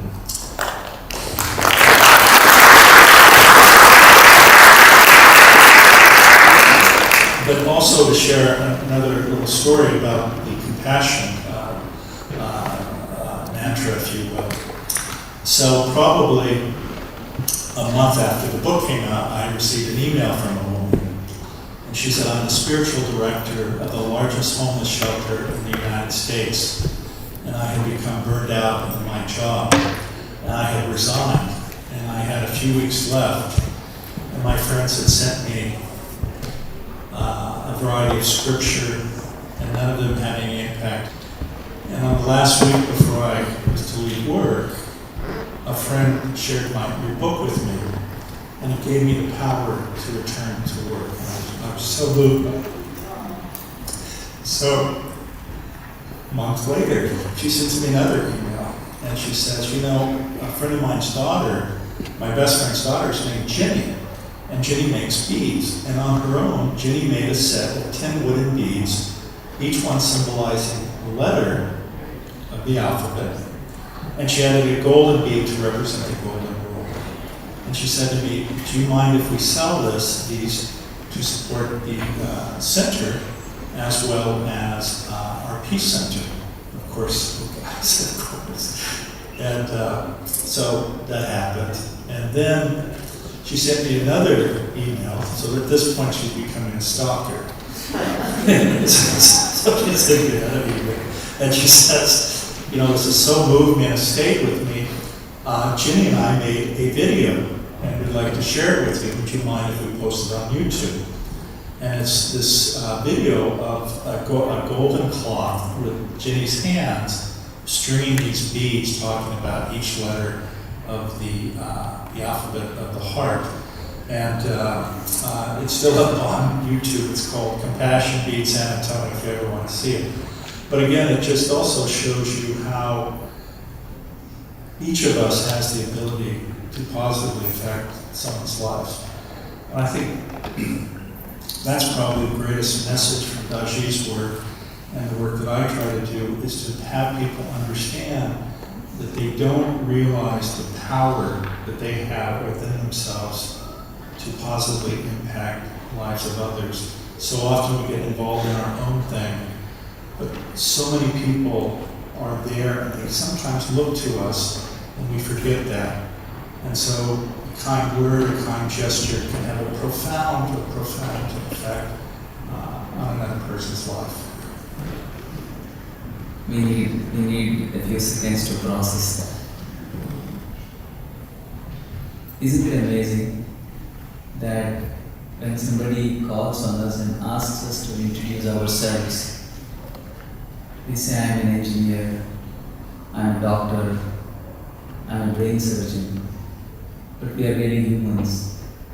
We do engineering, we teach or practice medicine, and we build buildings, but we prefer to be referred to by our profession, and along the way, ego has taken over and given our profession, and along the way, we run into individuals. And this is not necessarily just flattery, but you see an individual who probably for most of us is at the epitome of academic achievements and best of the institutions the world has to offer. But ultimately, he gets to redefine success in a different way, how we touch humans. So I want to bring the conversation to the future. The first book was published in many languages, and all along I have seen connecting the dots, because on this side, most of the time our touch points have been through heartfulness meditation sessions or through heartfulness events. And he's always guided me towards keeping the foundation of compassion in anything and everything that we do. I think one of the first thing that appeals to someone who's new to the system is, how in the world is this organization even existing for so many years without charging a dime for its practice? And then you just see it growing and expanding and still nobody charges for anything. And when something good is experienced, when something good is fed in the hearts of humans, generosity is that overflowing well. And it doesn't necessarily come through money, it comes through service and action. And that's a reflection when we were in India that Dr. Doty ended up sharing with one of the journalists. Manifestation, as indicated in The Secret, is very selfish. You're always looking for accumulation, acquisitiveness of material wealth, and there is no other involved in that manifestation. So you live your life 5 to 6 decades with that thought, you achieve success, you reach the pinnacle, and then you reflect and you come with your own definition of manifestation. That's the book that he's written, and I would like him to share the thought process behind it.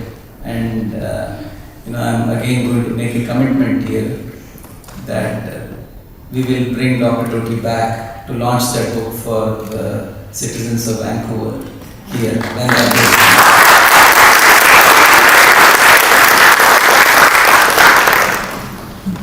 I won't share with you the first sentence of the book at the moment, but it is provocative, but you can read that yourselves. But it's interesting because, unfortunately, in Western capitalist society, there is a notion that success is manifestation of money, wealth, power, position. And unfortunately, it has become pervasive to the point where actually people want to move to this country to have these things, which oftentimes are connected to the false belief that success equals happiness. And in fact, what's really sad is you see people come from the East, where they have some of the most deep, profound religious experiences, and they think that coming to the West is somehow better. And what happens, of course, is that these people spend all of this time trying to achieve quote-unquote success, and they're at the pinnacle, but many of you also appreciate that many of these people are extraordinarily unhappy. Their whole lives have been spent chasing things that they thought was going to make them feel good. And even for myself, you know, because of my background, I felt a need to show people I was okay, that I was worthy. So I went to medical school, I became a neurosurgeon, I became a professor, I was a successful entrepreneur of a company that went public for $1.3 billion. And in each of those pinnacles, if you will, I had people telling me how great I was, but I didn't feel great. In fact, here I was, I had a penthouse in San Francisco, I had a Ferrari, a Porsche, every car you can imagine. I had my wife, I was single at the time. So I was dating a lot of attractive women. Not as attractive as my wife, of course.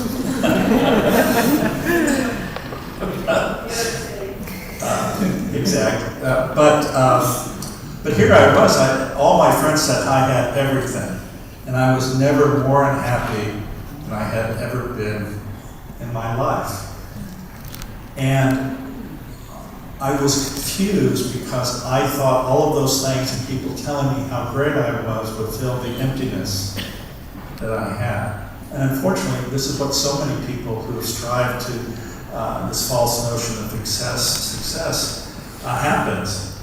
And I ended up actually losing close to $80 million in about 6 weeks, which is an interesting experience. But the extraordinary thing about it was that when I ended up losing everything, and you know, in some ways I had this rags to riches story, which was quite extraordinary. But having all of that material success meant nothing. Then when I went from riches to rags was when I actually got riches that did not connect with money, power, or success. And what I mean by that was when I lost everything and I was $3 million in debt, I had a loan of $15 million I had to pay back. And I will assure you, at that time, you had two friends who become your best friends at that time, your banker and your lawyer.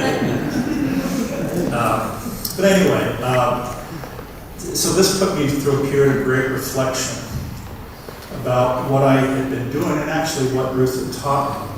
And when I met Ruth, I was 12, so I had no insight or self-awareness. So I thought, even though she told me repeatedly about manifesting and understanding what you really need, I didn't understand what she meant at the time. So through this deep period of reflection, I went back and went through everything she had taught me. And even though I was a doctor and helped people, my perception, and this is how we think, we have a perception of how we believe the world is. My belief system at that time was, you know, I'm a great doctor, but it wasn't about being a doctor, it was being the doctor.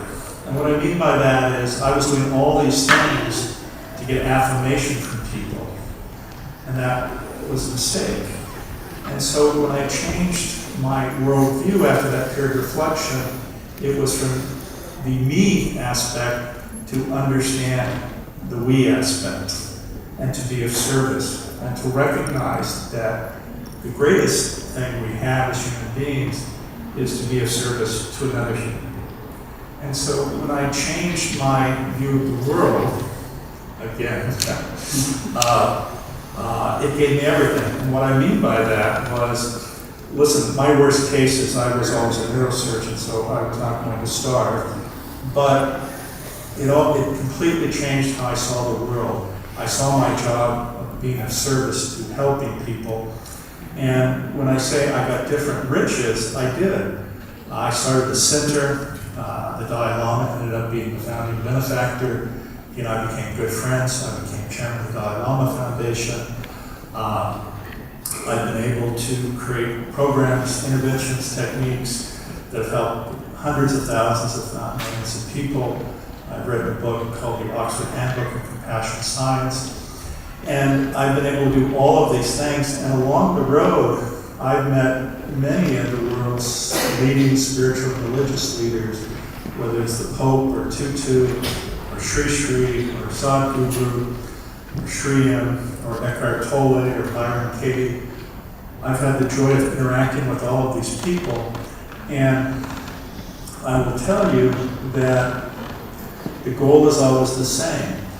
Whatever religious dogma these people have, almost all of them live above the dogma. Because yes, the dogma can be very helpful for some people, but fundamentally at the core of every one of these individuals who've changed the lives of millions of people is this idea of compassion, unconditional love, non-judgment, acceptance, caring, all contained by love, which all of us have an infinite capacity for. We just have to let this happen and release it. You know, I was talking about manifesting, and the problem so often is that people have a view of what they think they want. They don't understand what they need. And the other aspect is so many of us give our power away to things outside of ourselves, yet the power, as Daaji says, is within each of us, and it's an extraordinary power. You know, what's sad so often is, you know, you'll tell a loved one, a relative, a friend about some incredible aspiration you have, and they'll dismiss it immediately and say that's not possible. And sadly, some of us believe it. But all of that is within you to manifest. It is there for you, and you just have to understand how powerful each and every one of you is. And when you release that power, you can do anything.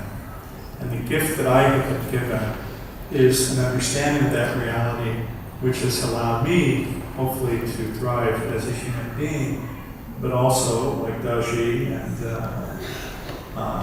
is to share this reality and understand that each of you is a gift in this world. So. Thank you. Thank you.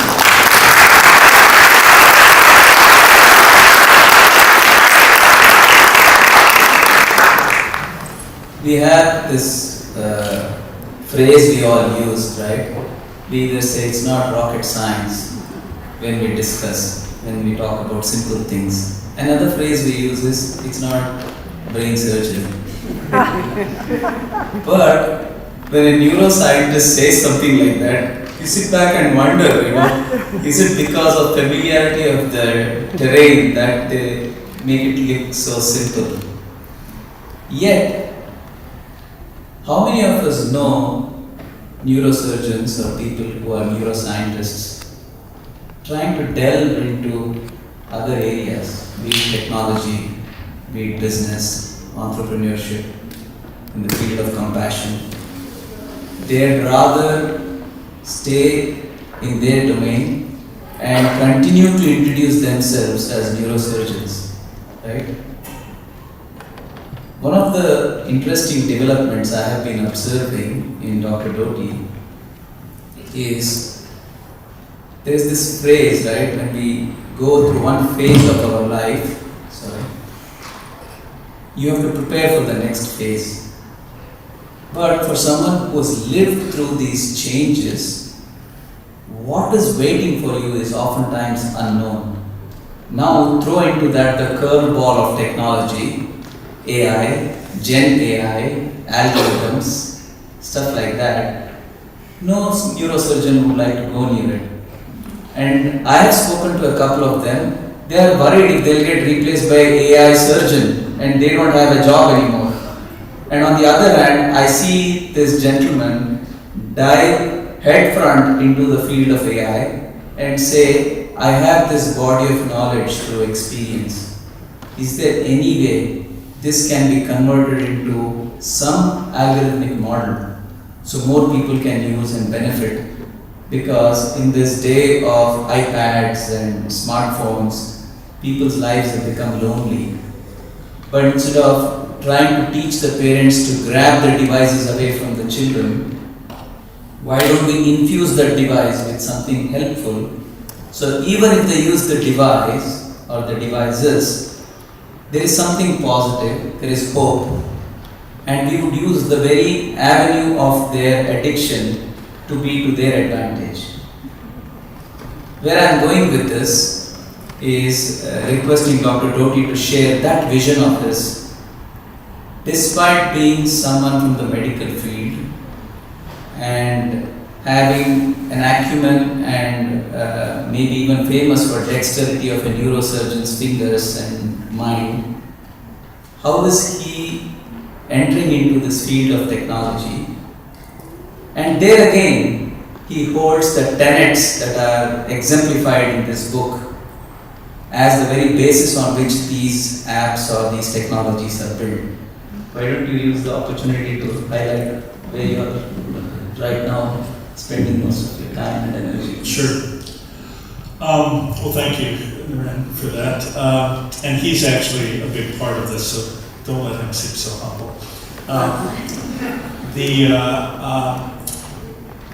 One of the aspects that I have learned in my journey is actually the power of compassion to change lives, but also understanding the nature of human suffering and the reality that all of us want to be heard. And one of the greatest challenges for people is a sense that they're separated.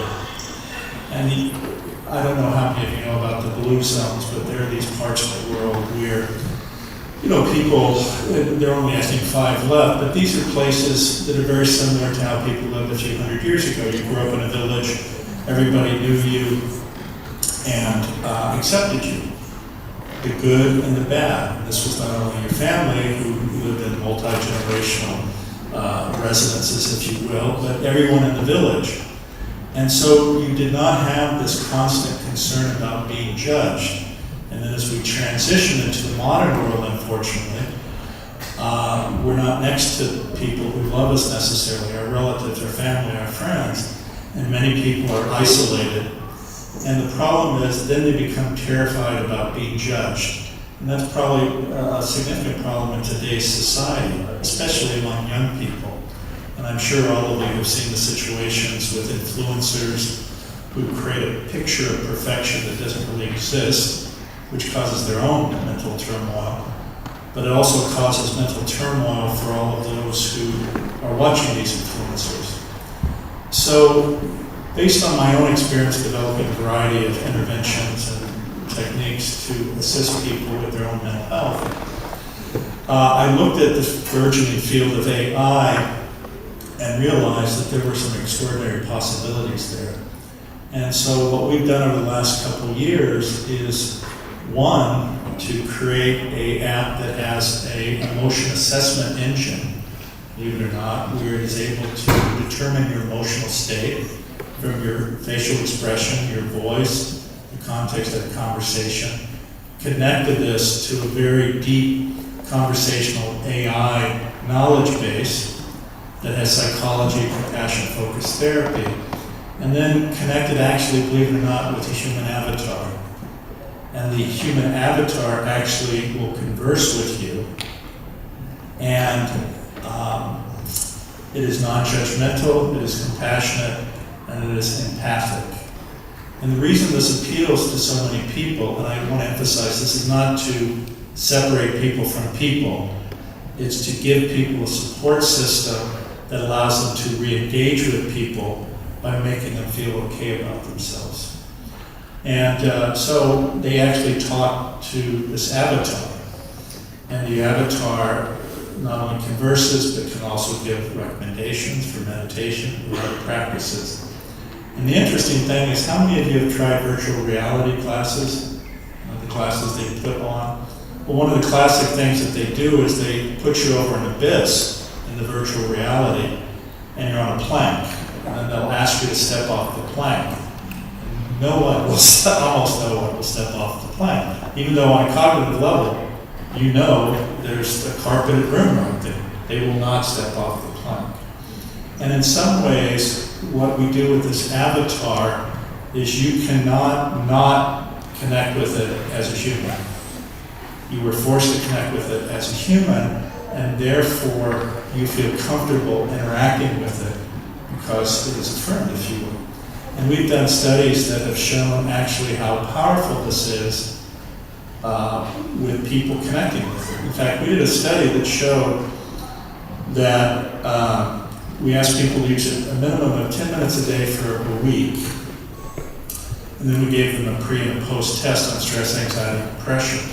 And you could rate normal as 1, 5 is extremely severe. Over 70% of people in each category improved 2 levels using it minimum 10 minutes a day for 1 week, which is really quite extraordinary. So this is sort of the next step that on my own journey to offer something to help people live in this modern world. And it's really quite exciting. Not only have we learned a lot. Now, Naren said, well, you know, here I keep jumping over to different areas. You may not know this, actually you do know this. This idea that we have to have some sort of deep knowledge of something before you can be successful at it is not true, except maybe with brain surgery. But what I mean by that is, frankly, most things are common sense. And whether, you know, I took over a company that was failing, the one I mentioned went public for $1.3 billion, I had to run a company. And so you listen to people tell you it's not possible. Everything is possible. And just like this AI thing, people go, well, how can you don't know anything about that? All you have to have is a vision, and you find smart people. And if you paint the right vision and inspire people, then they will do everything they can to help you manifest it. So it's not because I'm particularly smart, it's because I can paint a picture that inspires people. And I think that's probably all why you're here today. Doty has been an incredible inspiration to each and every one of you, like he is to me. And when we have that inspiration, when we give this inspiration, again, we can do anything to make the world a better place. What a lovely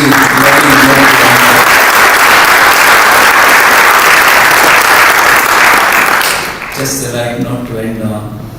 Thank you. Thank you for sharing what you shared. It's so apt because in this book it starts with a story about an individual's capacity and an individual's potential. Most of us are locked by trying to understand what our capacity. I just don't have enough time to meditate. I'm busy with my work. And then the book suddenly says, have you tried to look at your potential? And just by meditating for 30 minutes, you can unleash your potential. And you feel like time expands in front of you. And you have enough time to do and take on more. And if that activity is spent in service to others, you see time further expanding and giving you the gift of joy. As we end, we pray all of us experience that gift of joy by reading this book, feeling the content of this book, experiencing this, and making it a practice. Thank you very much.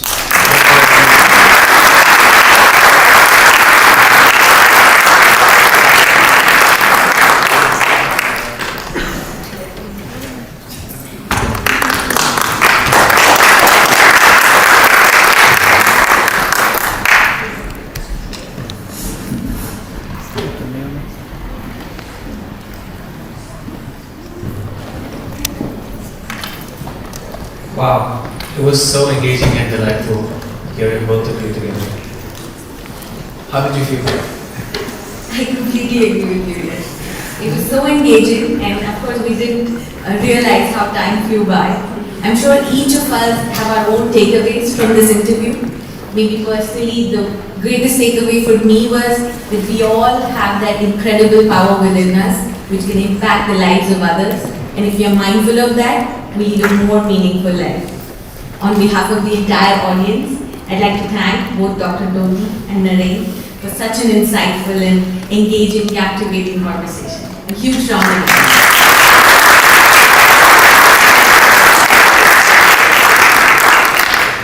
Moving right along, I am pleased to introduce another esteemed guest, Dr. Ruth Lamb, who will be addressing us briefly. Dr. Lamb is an internationally recognized figure who works with individual groups and corporations to integrate conscious-based health promotion and self-empowerment approaches to well-being. She has a rich background spanning clinical practice, curriculum design, and teaching and research. She is a trailblazer in reshaping healthcare paradigms. Her expertise in alternative medicine and her dedication to passing on ancient wisdom teachings sets her apart as a visionary. She is also an author of the book Human Becoming, a guide to soul-centered living, amongst many others. Let us all put our hands together for Dr. Lamb. I request Dr. Lamb to please address the audience.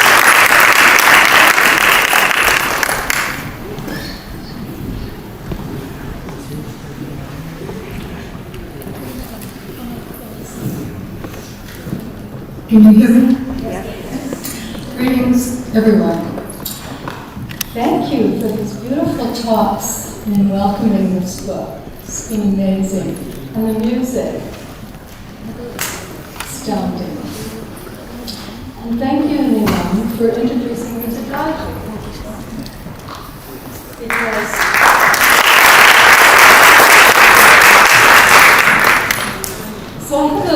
I didn't write that bio, incidentally.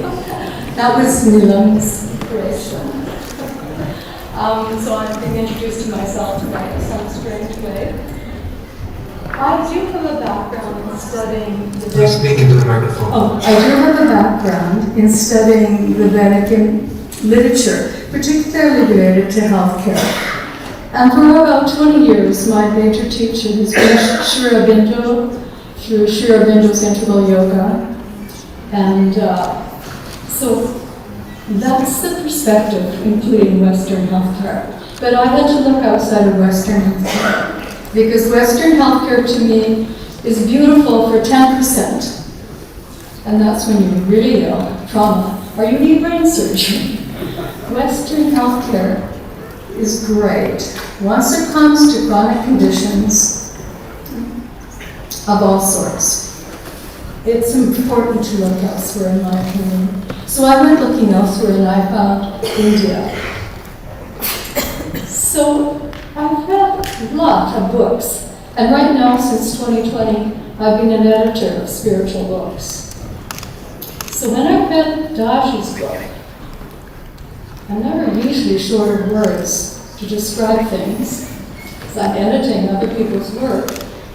This is a very special book, because what it does, in my mind, is he takes very complex, but advanced spiritual practices related to consciousness and the chakras, and he does what he says. He creates a map.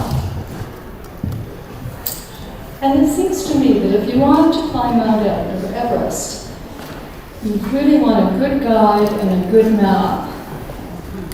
And you have to do each step yourself.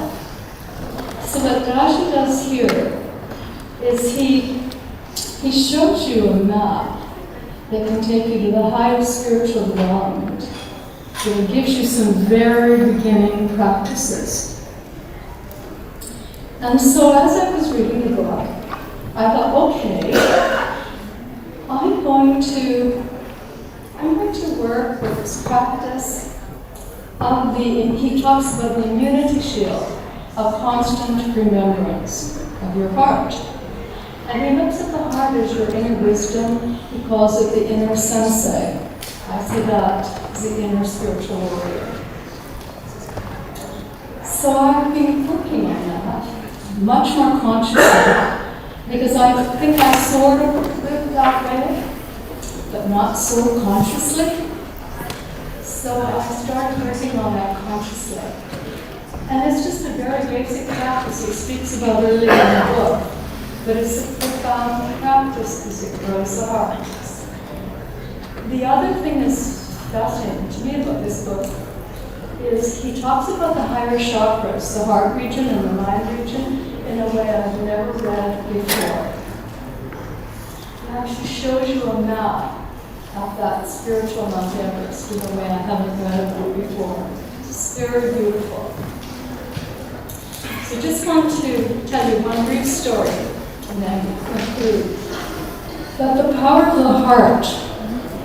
So my husband, I've been chanting many times with students, but this 1 year, and always working out of Oroville in relationship with the Shri ashram.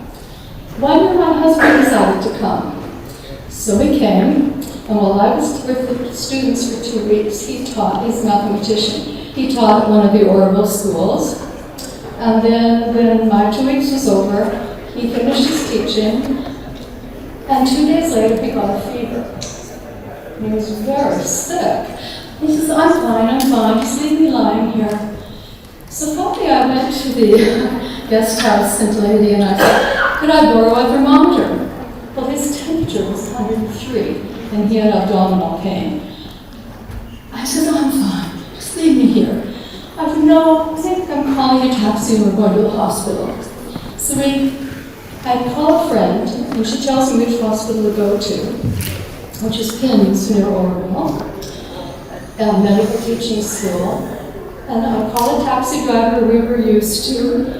And as we're driving to the hospital, I hear this voice, your husband's going to die. And I paid attention to it. And he was groaning with every bump in the road. And we got to the hospital and the emergency department called an internist. And I thought, oh, thank goodness, internist doesn't mean surgery. Oh, good. So the internist come, beautiful man. He says, I think I have to call the surgeon. And all of a sudden I thought, oh no. I said, just give him an antibiotic, IV. He hasn't had a Western medicine for 25 years. He'll be fine. Give him an IV antibiotic. Give us a private room. He'll be fine. And the surgeon came and says, no, I think he needs the ICU. We're probably going to have to do a bowel resection. He has something called peritonitis, which means that a very old hernia surgery mesh that they used had deteriorated and punctured his bowel, which means he had actually something called peritonitis, which even today is very serious. So he said, I'll put him in ICU. And I said, well, how often can I visit him? He said, 20 minutes twice a day. Now, my husband doesn't like Band-Aids. He'll pretty well faint at a needle. I thought, if he goes to ICU, and I have been in ICUs many times, and he sees what happens in an ICU, he's going to die. I'm just looking around. So I argued with the surgeon, and he said, you know, I can handle this, and I know how to call doctors, I know how to call nurses, I'm a healthcare professional. Give us a private room, give him an IV. So they said, okay. Well, this was an argument. And I'll just quickly say, finally, we were arguing for 15, 20 minutes. Very nice argument, but it was an argument. And I said to him, what if you were in a foreign country? I don't know if you're married or not, I said. But what if you were in a foreign country and you didn't speak the language and your wife was ill and it was you? Wouldn't you prefer the private room to the ICU? And he looked at me. He didn't say a word. I'm waiting quietly. And he says, okay. So they give us a private room. And he says, okay, we're going to measure his abdomen. If it even distends half an inch more, he has to have surgery. So I put an ink around his abdomen, and the nurses, every time they measure it, I watch where the measuring tape goes. And we sponge him, and his temperature was over 101. We sponge him. And the abdomen never got bigger. And I decided I couldn't have any consciousness of fear. So I made a decision that if my husband died, I was going to go to North India near Dharamsala. I had been teaching up there as well. And there's an ashram that had just created a retreat, silent retreat for 3 years for Westerners to go to. And I had met the lady in charge of the ashram, the monastery, this Tibetan Buddhist. So I thought, I'm going to go for 3 years silent retreat if my husband dies. So there's no point in me being afraid. I could just meditate and pray. So that's what I did. So on day 5, and I would wake up every few minutes, go and check him, him, make sure he's okay. He's sort of conscious or unconscious. Day 5, I sit beside him, and I had a little bed, so I didn't really sit beside him. My bed was near his. And so my husband says to me, he's hardly there, but he's sort of calm. He says, you know, Ruth, I'm in the Himalayas right now. The trees are beautiful. The rivers are beautiful, the lake is beautiful. And I'm sitting there thinking, I have asked you for 20 years to take me to the Himalayas, and you always say no. And now you're there. Like, that was my small person thought. And then he said, I'm rising higher. I can see the whole earth is just beautiful. And then he said to me, I'm even going higher. I think I'm coming to the edge of the galaxy. And then all of a sudden something happened to my heart. And I looked up, and he had a white light coming out of the top of his head, which means he's ascending. I got up, I stood beside him, and I said, Charles, you come back right now. And I put my hand on his heart, and he came back. That was 12 years ago. And he's very healthy today. But that is the power of the heart. He was leaving, and he started to get better after that. So 4 more days later, we were able to be discharged.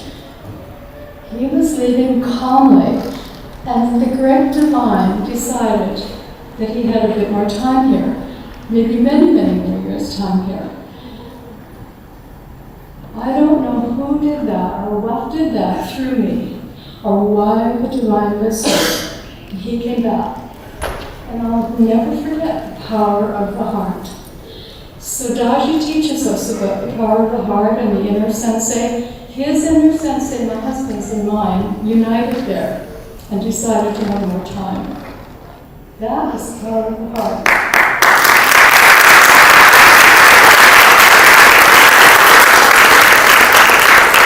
So I'm going to conclude with just one little quote from this beautiful, beautiful book, because it truly is your Everest if you want it, your spiritual Everest. Near the end of the book, Daaji says, we are passing through a special moment in time where Mother Nature has opened a window.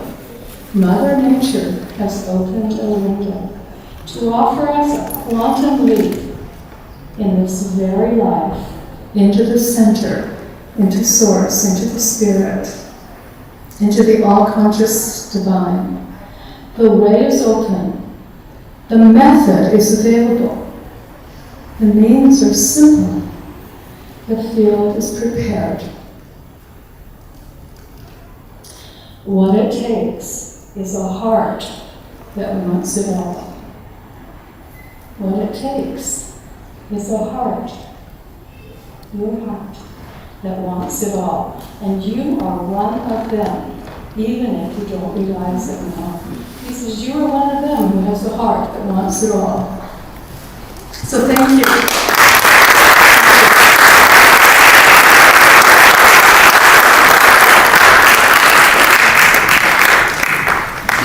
Thank you so much, Dr. Ruth, for sharing that personal story with all of us. And I'm sure it has reminded all of us the power of the heart. Of course, we're coming closer to the closing of the event, but before I ask us to offer closing remarks, we'll request Mr. Gaurav to briefly address us. He's always been very nice, and he wants to talk to all of us and share something that he has felt with respect to the book.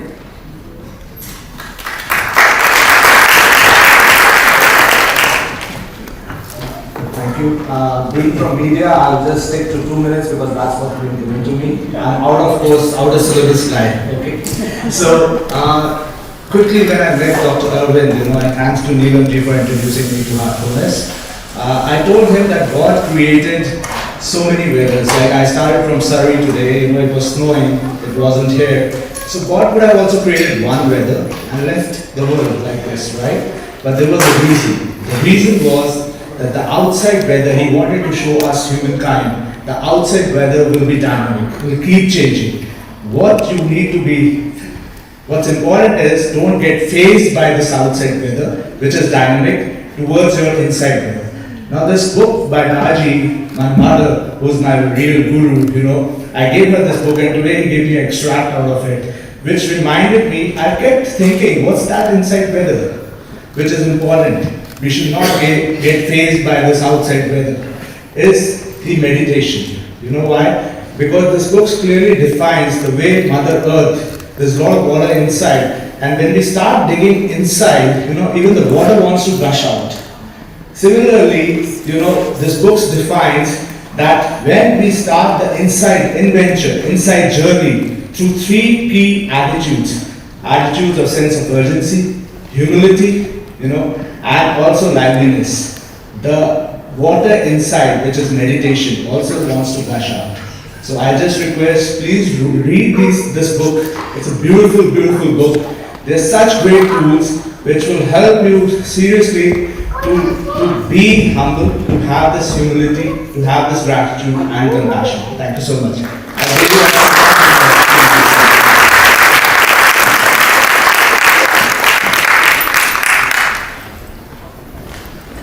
Thank you, Gaurav. Thank you for sharing that personal thoughts that you had, and I'm sure it's very authentic, whatever you felt, and thank you for sharing it with all of us.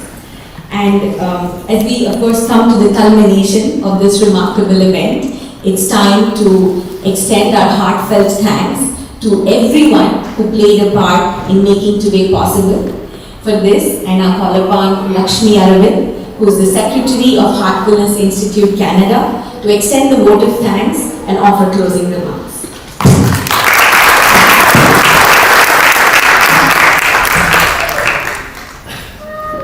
Thank you, Gaurav. I must say, you are a true professional. I'd like everybody to give a round of applause to the MCs who did a fantastic job today.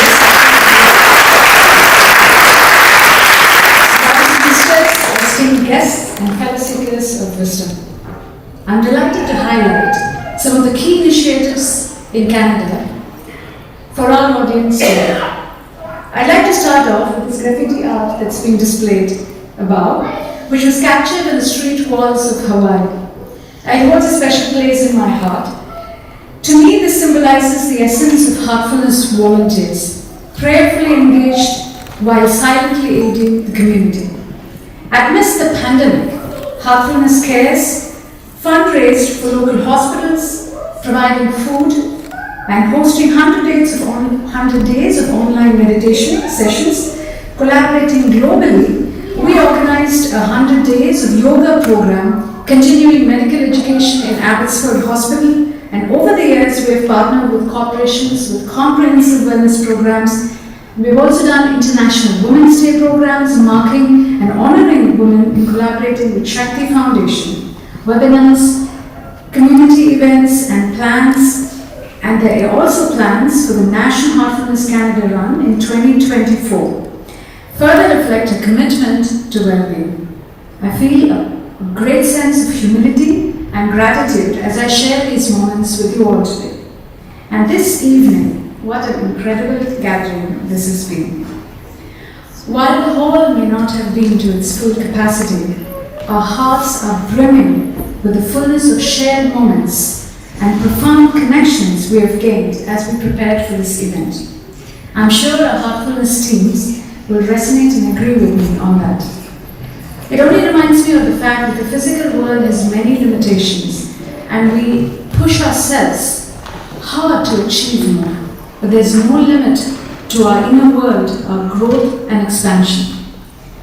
A heartfelt thank you to all our esteemed chief guests, CGI Mr. Manish. He is not here at the moment, but sir, please convey to him. His generosity and partnership has added a profound dimension to this gathering. And Dr. Doty, it was a delight to listen to your interview. A friend of ours once shared that you are akin to a teddy bear, embodying warmth and wisdom in equal measure. We're so happy that your wife Masha could join us here today as well. Big thanks to our brother Naren for diving deep into this delightful adventure of interviewing Dr. Doty. Ruth Lamb, Prameya ji and Neeraja ji, your presence here adds an extra layer of depth to the spiritual tapestry we're weaving here. Personally, I'm very happy also that Mr. Wally Opal has joined us today. It has given great insights, inspiration for all of us. In this book, Daaji frequently mentions that the language of the heart is inspiration, and tonight it seems like our hearts are harmonizing with that. Now, let's give a round of applause to our fantastic musicians again.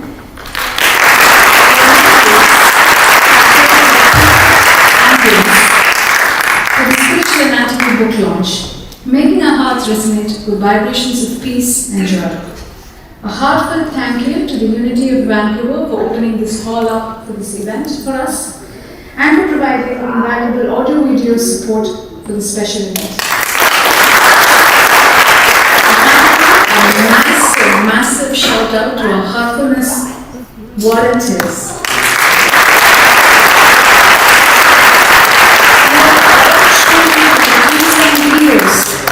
Of today's event, and you all deserve all the applause, and you all did everything that you can to keep this event run smoothly. Each one of you are the real MVPs of this event, and you made this truly unforgettable. And now, my friends, a little nudge. Our goal today was not only for everybody to take away something from this event, but also we'd like to have a sold-out success.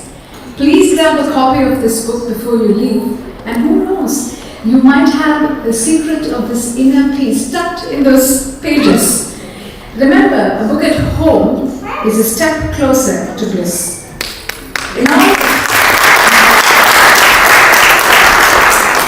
In all seriousness, your support means the world to us. By taking home a copy, you're not just buying a book, you're taking a piece of wisdom with you, a guide on your spiritual journey.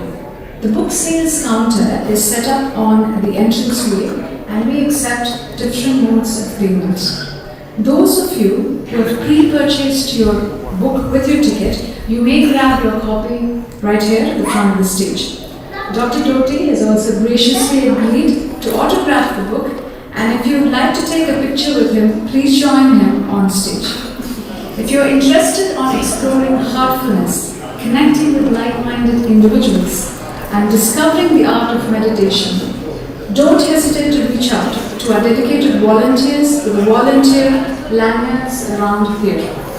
Everyone is welcome to join our Sunday group meditation at Douglas College at New Westminster starting at 8:45 a.m. For inquiries about arranging wellness workshops for your organization, feel free to connect or write an email to vancouver.pc@heartfulness.org. We look forward to connecting with each one of you. And at this point, finally, it's time to say goodbye. Not quite yet, but I'd like to extend a heartfelt gratitude to all the friends and family for your presence here today, for your laughter, for your joy, for your support and your commitment to the journey with it. May the Spiritual Anatomy be a Christmas gift, a true beacon of light on your path to self-discovery in 2024. Thank you all.